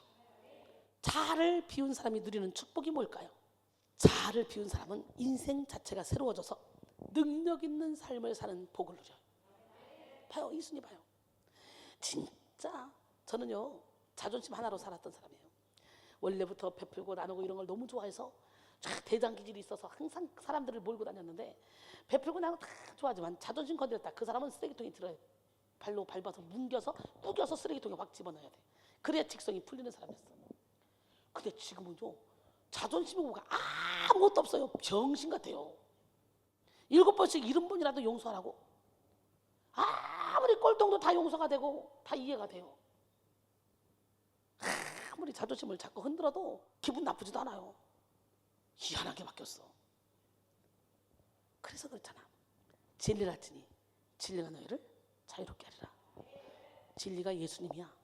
예수님을 제대로 알면 예수님을 주인으로 모시게 되고, 예수님을 주인으로 모시면 예수님의 마음이 품어지고, 예수님의 마음을 품으면 용서하지 못할 사람, 사랑하지 못할 사람, 이해하지 못할 사람이 없는 거예요.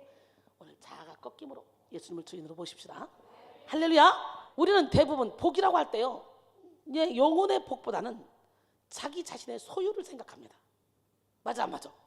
내가 가진 것들이 바로 복이고, 복을 받는다는 것은 그것들이 더 많아지는 것이라고 생각해요. 그래서 세상적으로 복 있는 사람은 좋은 것들을 남보다 더 많이 가진 사람. 그러나 성경이 말하는 복은 그 사람의 본질이 변하며 인격이 변하며 그 사람 자체가 복된 사람이 되는 거예요. 결국 하나님이 주시는 복은요, 사람을 변화시키는 복이고, 세상이 주는 복은요, 소유를 변화시키는 복입니다. 그러나 세상의 복은 사람과 그 복을 쉽게 구분할 수가 없습니다. 부자에게서 돈을 갈라내고, 높은 지위를 가진 사람에게서 권세를 갈라내고, 명성을 가진 사람에게서 그 명성을 갈라내는 것은 어렵지 않습니다. 그러나 하나님이 주시는 복은 그 사람의 인격과 삶을 형성하기 때문에 그 복을 사람으로부터 갈라내기는 어렵습니다. 갈라낼 수 없어요. 따라서 자아를 비운 사람은 자신의 삶이 근본적으로 변화되는 축복을 받기 때문에 환경을 초월한 복을 누리게 되는 거죠. 그래서 로마서 8장 33절로 39절, 누가 등이 하나님께서 택하신 자들을 고발하려 의롭다 하시는 이는 하나님이시니, 누가 정죄하려 죽으실 뿐 아니라 다시 살아나신 이는 그리스도 예수시니, 그는 하나님 우편에 계신 자요 우리를 위하여 간구하시는 자시냐.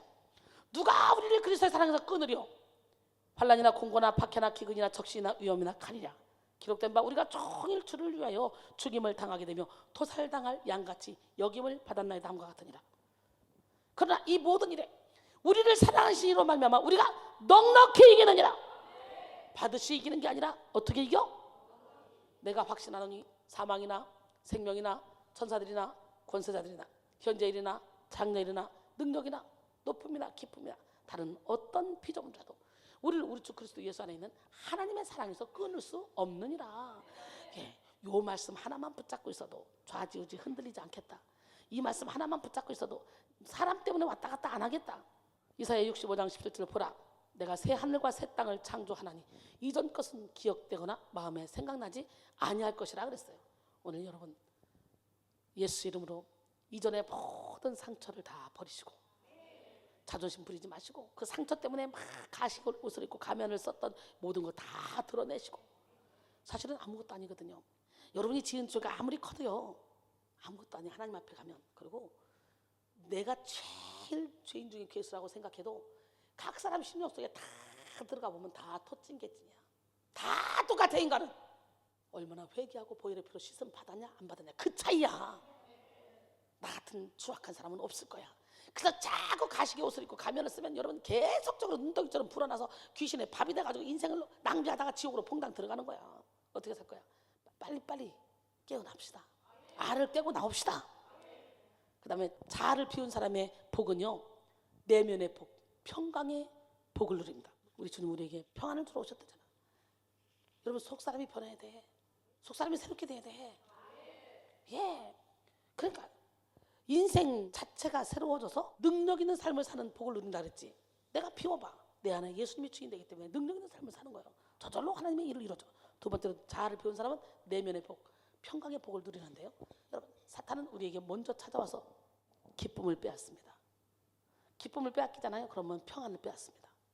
평안을 빼앗기잖아요. 그러면 의로움을 빼앗습니다.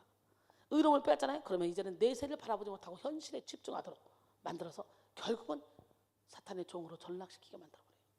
분별 안 됩니다. 하나 빼앗기고 두 개 빼앗기고 세 개 빼앗기고 막 빼앗기다 보면 오늘 다 찾아와야 돼. 있는 모습 그대로, 죄진 모습 그대로, 연약한 모습 그대로, 병든 모습 그대로. 여러분 땅속에 빈 곳이 뻥 뚫려 있을 때 시간이 지나면 지표의 압력을 견디다 못해서 집안이 무너지는 현상이 가끔 일어나죠. 그 싱크홀이라고 해요. 싱크홀. 우리 백성 영성 수련회에 하남에 있을 때 땅을 파고 김장떡을 묻었더니 어느 순간 지표의 압력을 견디지 못해서 우리 청년들이 밭을 메꿨잖아. 싹 다 무너져가지고.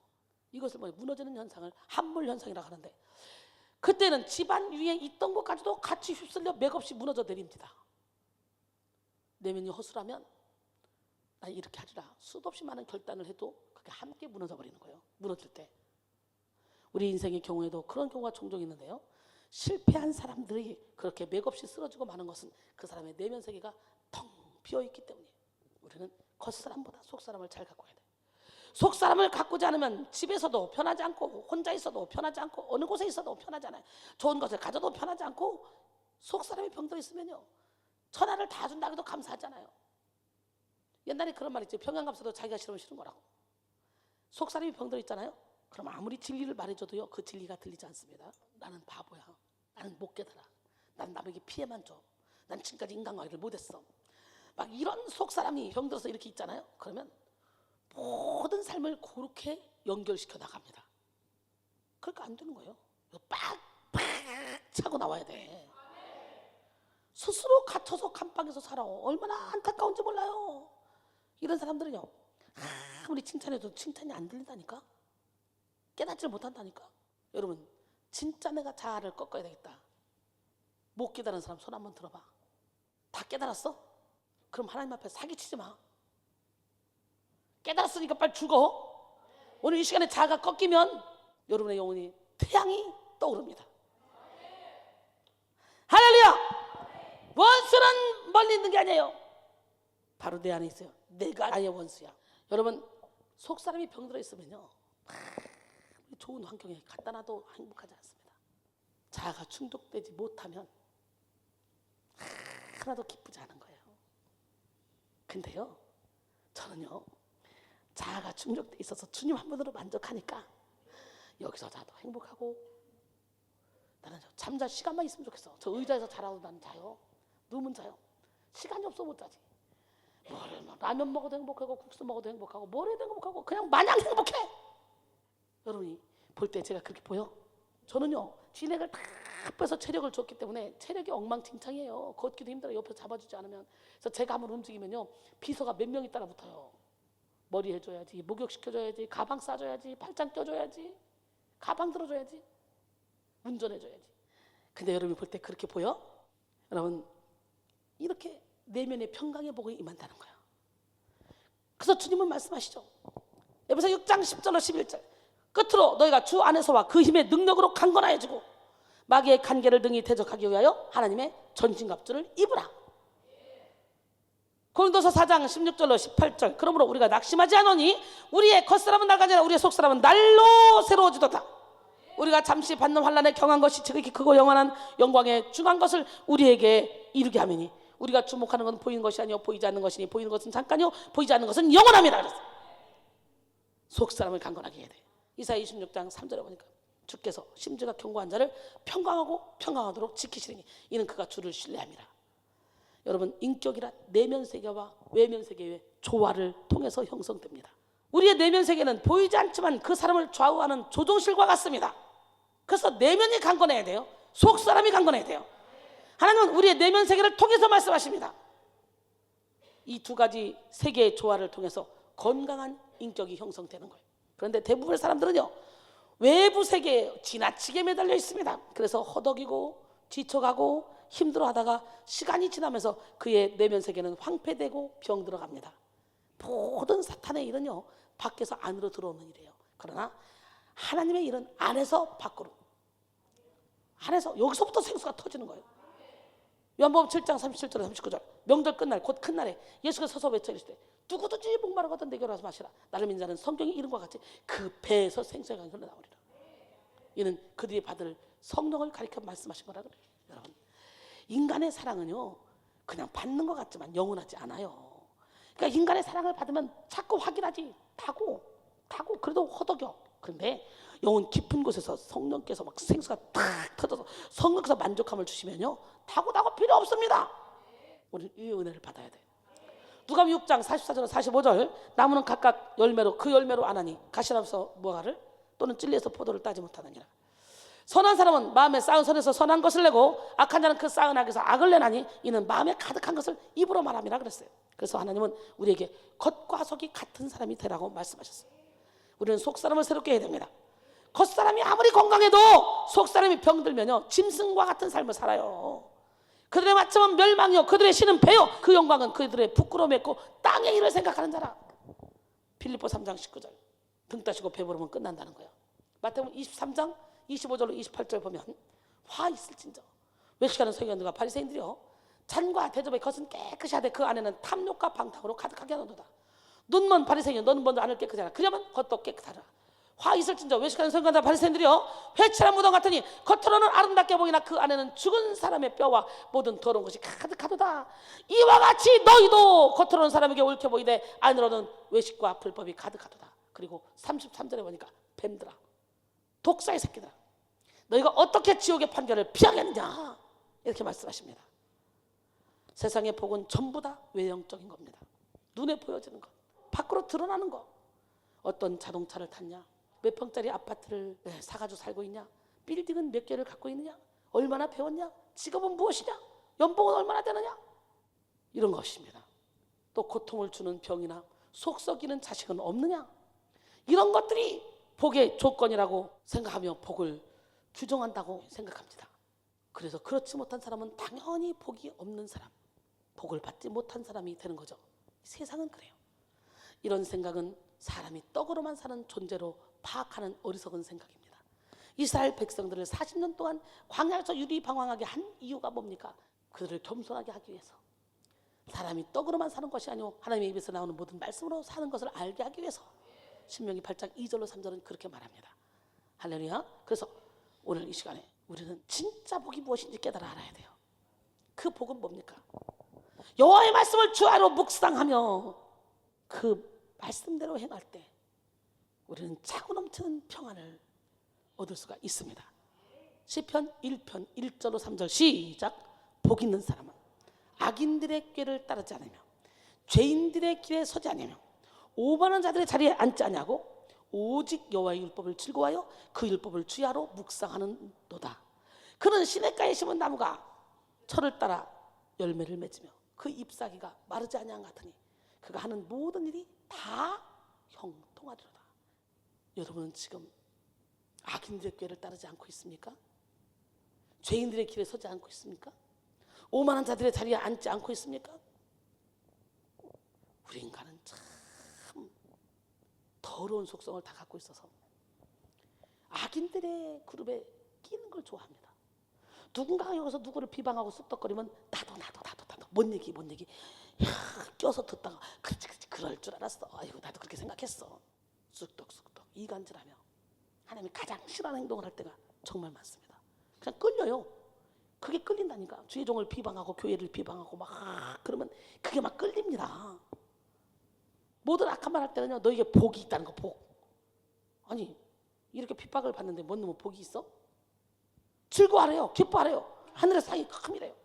너희 전에 있던 선지자들도 이같이 박해하였느니라 그러죠. 그러나 주님은 이렇게 우리가 예수를 믿으면 세상에서 아무 고난이 없다고 말하지 않고 세상을 이길 힘을 주시겠다고 말씀하시지. 내가 이미 이겨놨다고 예수 이름으로 이기라고 말씀하시지. 그리고 주님이 약속하신 건 뭐예요? 네가 진짜 나를 믿으면 내가 평안은 확실히 줄게. 평안. 요한복음 14장 27절에 평안을 너에게 끼치는 곧 나의 평안을 너에게 주노라. 내가 너에게 주는 것은 세상이 주는 것 같지 아니라 너희는 마음에 근심하지도 말고 두려워하지도 말라 그랬어요.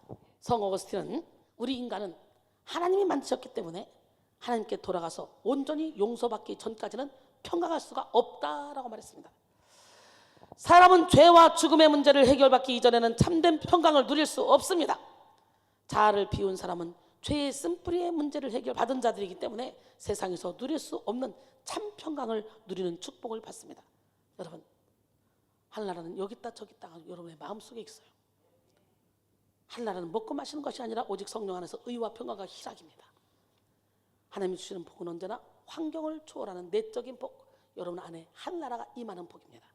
자아를 비우고 예수님을 주인으로 모신 사람은 세상이 알 수도 없고 줄 수도 없는 내적인 평강을 누립니다. 내적인 행복을 누리면 저절로 외적인 행복은 따라오는 거예요. 왜냐하면 내 영혼이 기뻐봐 저절로 얼굴 표정에서 기쁨이 나가는 거예요. 내 영혼이 행복해봐 저절로 행복의 말이 나가는 거예요. 행복의 말이 나가고 행복한 표정을 지으면 인간관계가 잘 되는 거예요.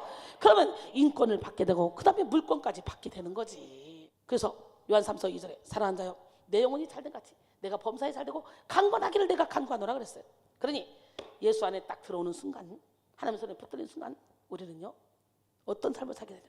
고린도서 6장 8절로 10절 우리는 속인 자 같으나 참되고 무명한 자 같으나 유명한 자요 죽은 자 같으나 보라 우리가 살아있고 징계를 받는 자 같으나 죽임을 당하지 아니하고 근심한 자 같으나 항상 기뻐하고 가난한 자 같으나 많은 사람을 부욕하고 아무것도 없는 자 같으나 모든 것을 다 가진 자니라. 예, 제가 그렇게 살고 있잖아. 마지막으로 자아를 비운 사람은요 열심히 선을 쌓아서 이 땅에서 뿐만 아니라 영원히 지속되는 복을 받아요. 이순이 봐. 그것 때문에 이렇게 생명 걸고 일하는 거야. 4시간 하나도 없이 365일. 세상이 말하는 복은 어디까지나 이 세상 안에서 끝나고 맙니다. 부도 권세도 장수도 다 이 세상에서 끝나는 것들이며 불의 꽃과 같은 것들입니다. 세상의 복은 어떤 복이든지 이 세상이라는 경계를 절대로 넘어서지 못합니다. 그리고 이 세상의 삶이 끝나면 무서운 심판이 기다리고 있습니다. 요한일서 2장 17절에 보니까 이 세상이나 이 세상에 있는 것들을 사랑하지 말라. 누구든지 세상을 사랑하면 아버지의 사랑이 그 안에 있지 아니하니 이는 세상에 있는 모든 것이 육신의 정욕과 안목의 정욕과 이생의 자랑이니 다 아버지께로부터 온 것이 아니오 세상으로부터 온 것이라. 이 세상도 그 정욕도 지나가되 오직 하나님의 뜻을 행하는 자는 영원히 거하느니라. 요한일서 2장 15절로 17절 말씀입니다. 우리 하나님은 누구 하나님? 하나님이 주시는 복은 이 세상 경계를 뛰어넘어서 영원한 내세까지 연결된다는 걸 깨닫고 이 땅에 사는 날 동안 열심히 선을 쌓으시고 열심히 하늘의 상급을 쌓는 지혜로운 성도가 되기를 원합니다. 하나님이 주시는 복을 받은 사람은요 이 세상에서도 그 복을 누리지만요 그 복이 천국까지 연결된다는 거예요. 우리 몸은 육신의 장막집이고 만일 땅에 있는 우리의 장막집이 무너지면 하나님께서 지으신 집 곧 손으로 지은 것이 아니요 영원한 집이 우리에게 있는 줄 아느니라. 고린도서 5장 1절에 근데 얘기했죠. 계시록 14장 13절에 보니까 또 내가 들으니 하늘에서 큰 음성이 나서 이르되 하늘에서 음성이 나서 이르되 기록하라. 지금 이후로 주 안에서 죽은 자들은 복이 또다 하심에 성령이 이르시되 그렇다.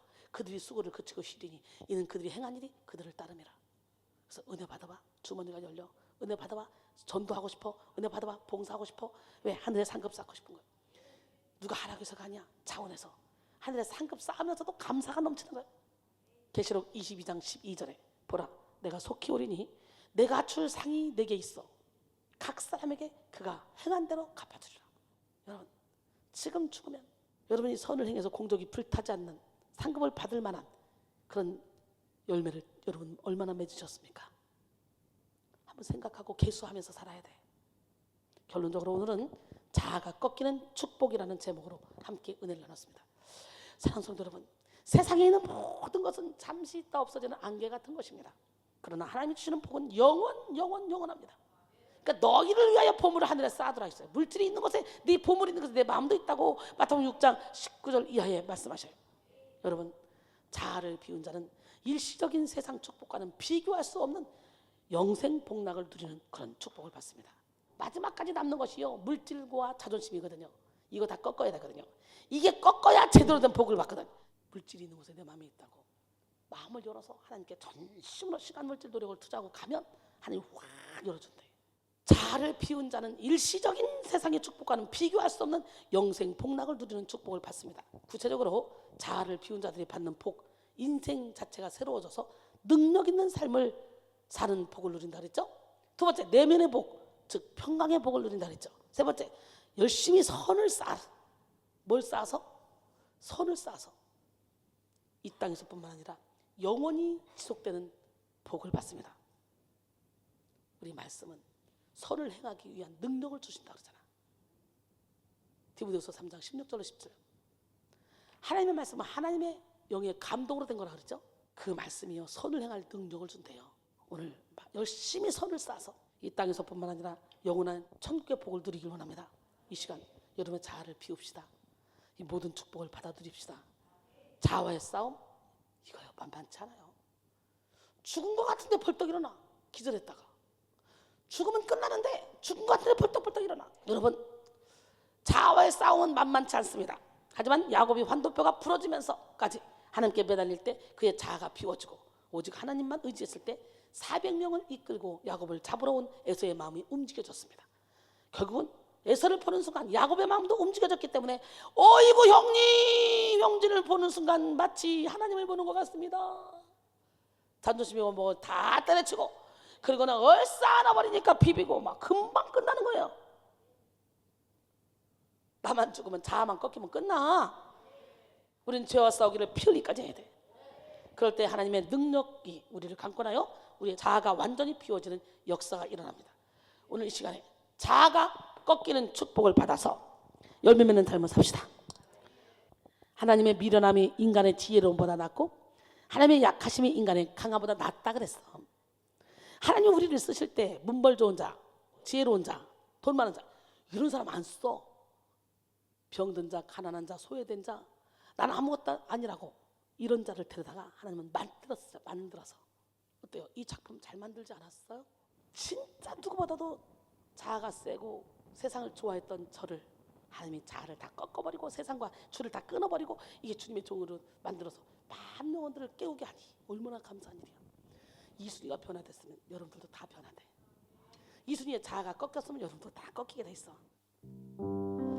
부서져야 하리 부서져야 하리 무너져야 하리 무너져야 하리 깨져야 하리 깨져야 하리 더 많이 깨져야 하리 씻겨야 하리 깨끗이 씻겨야 하리 다 버리고 다 고치고 겸손히 낮아져도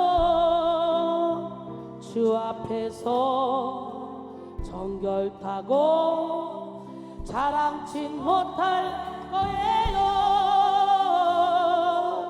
부서져야 하리 무너져야 하리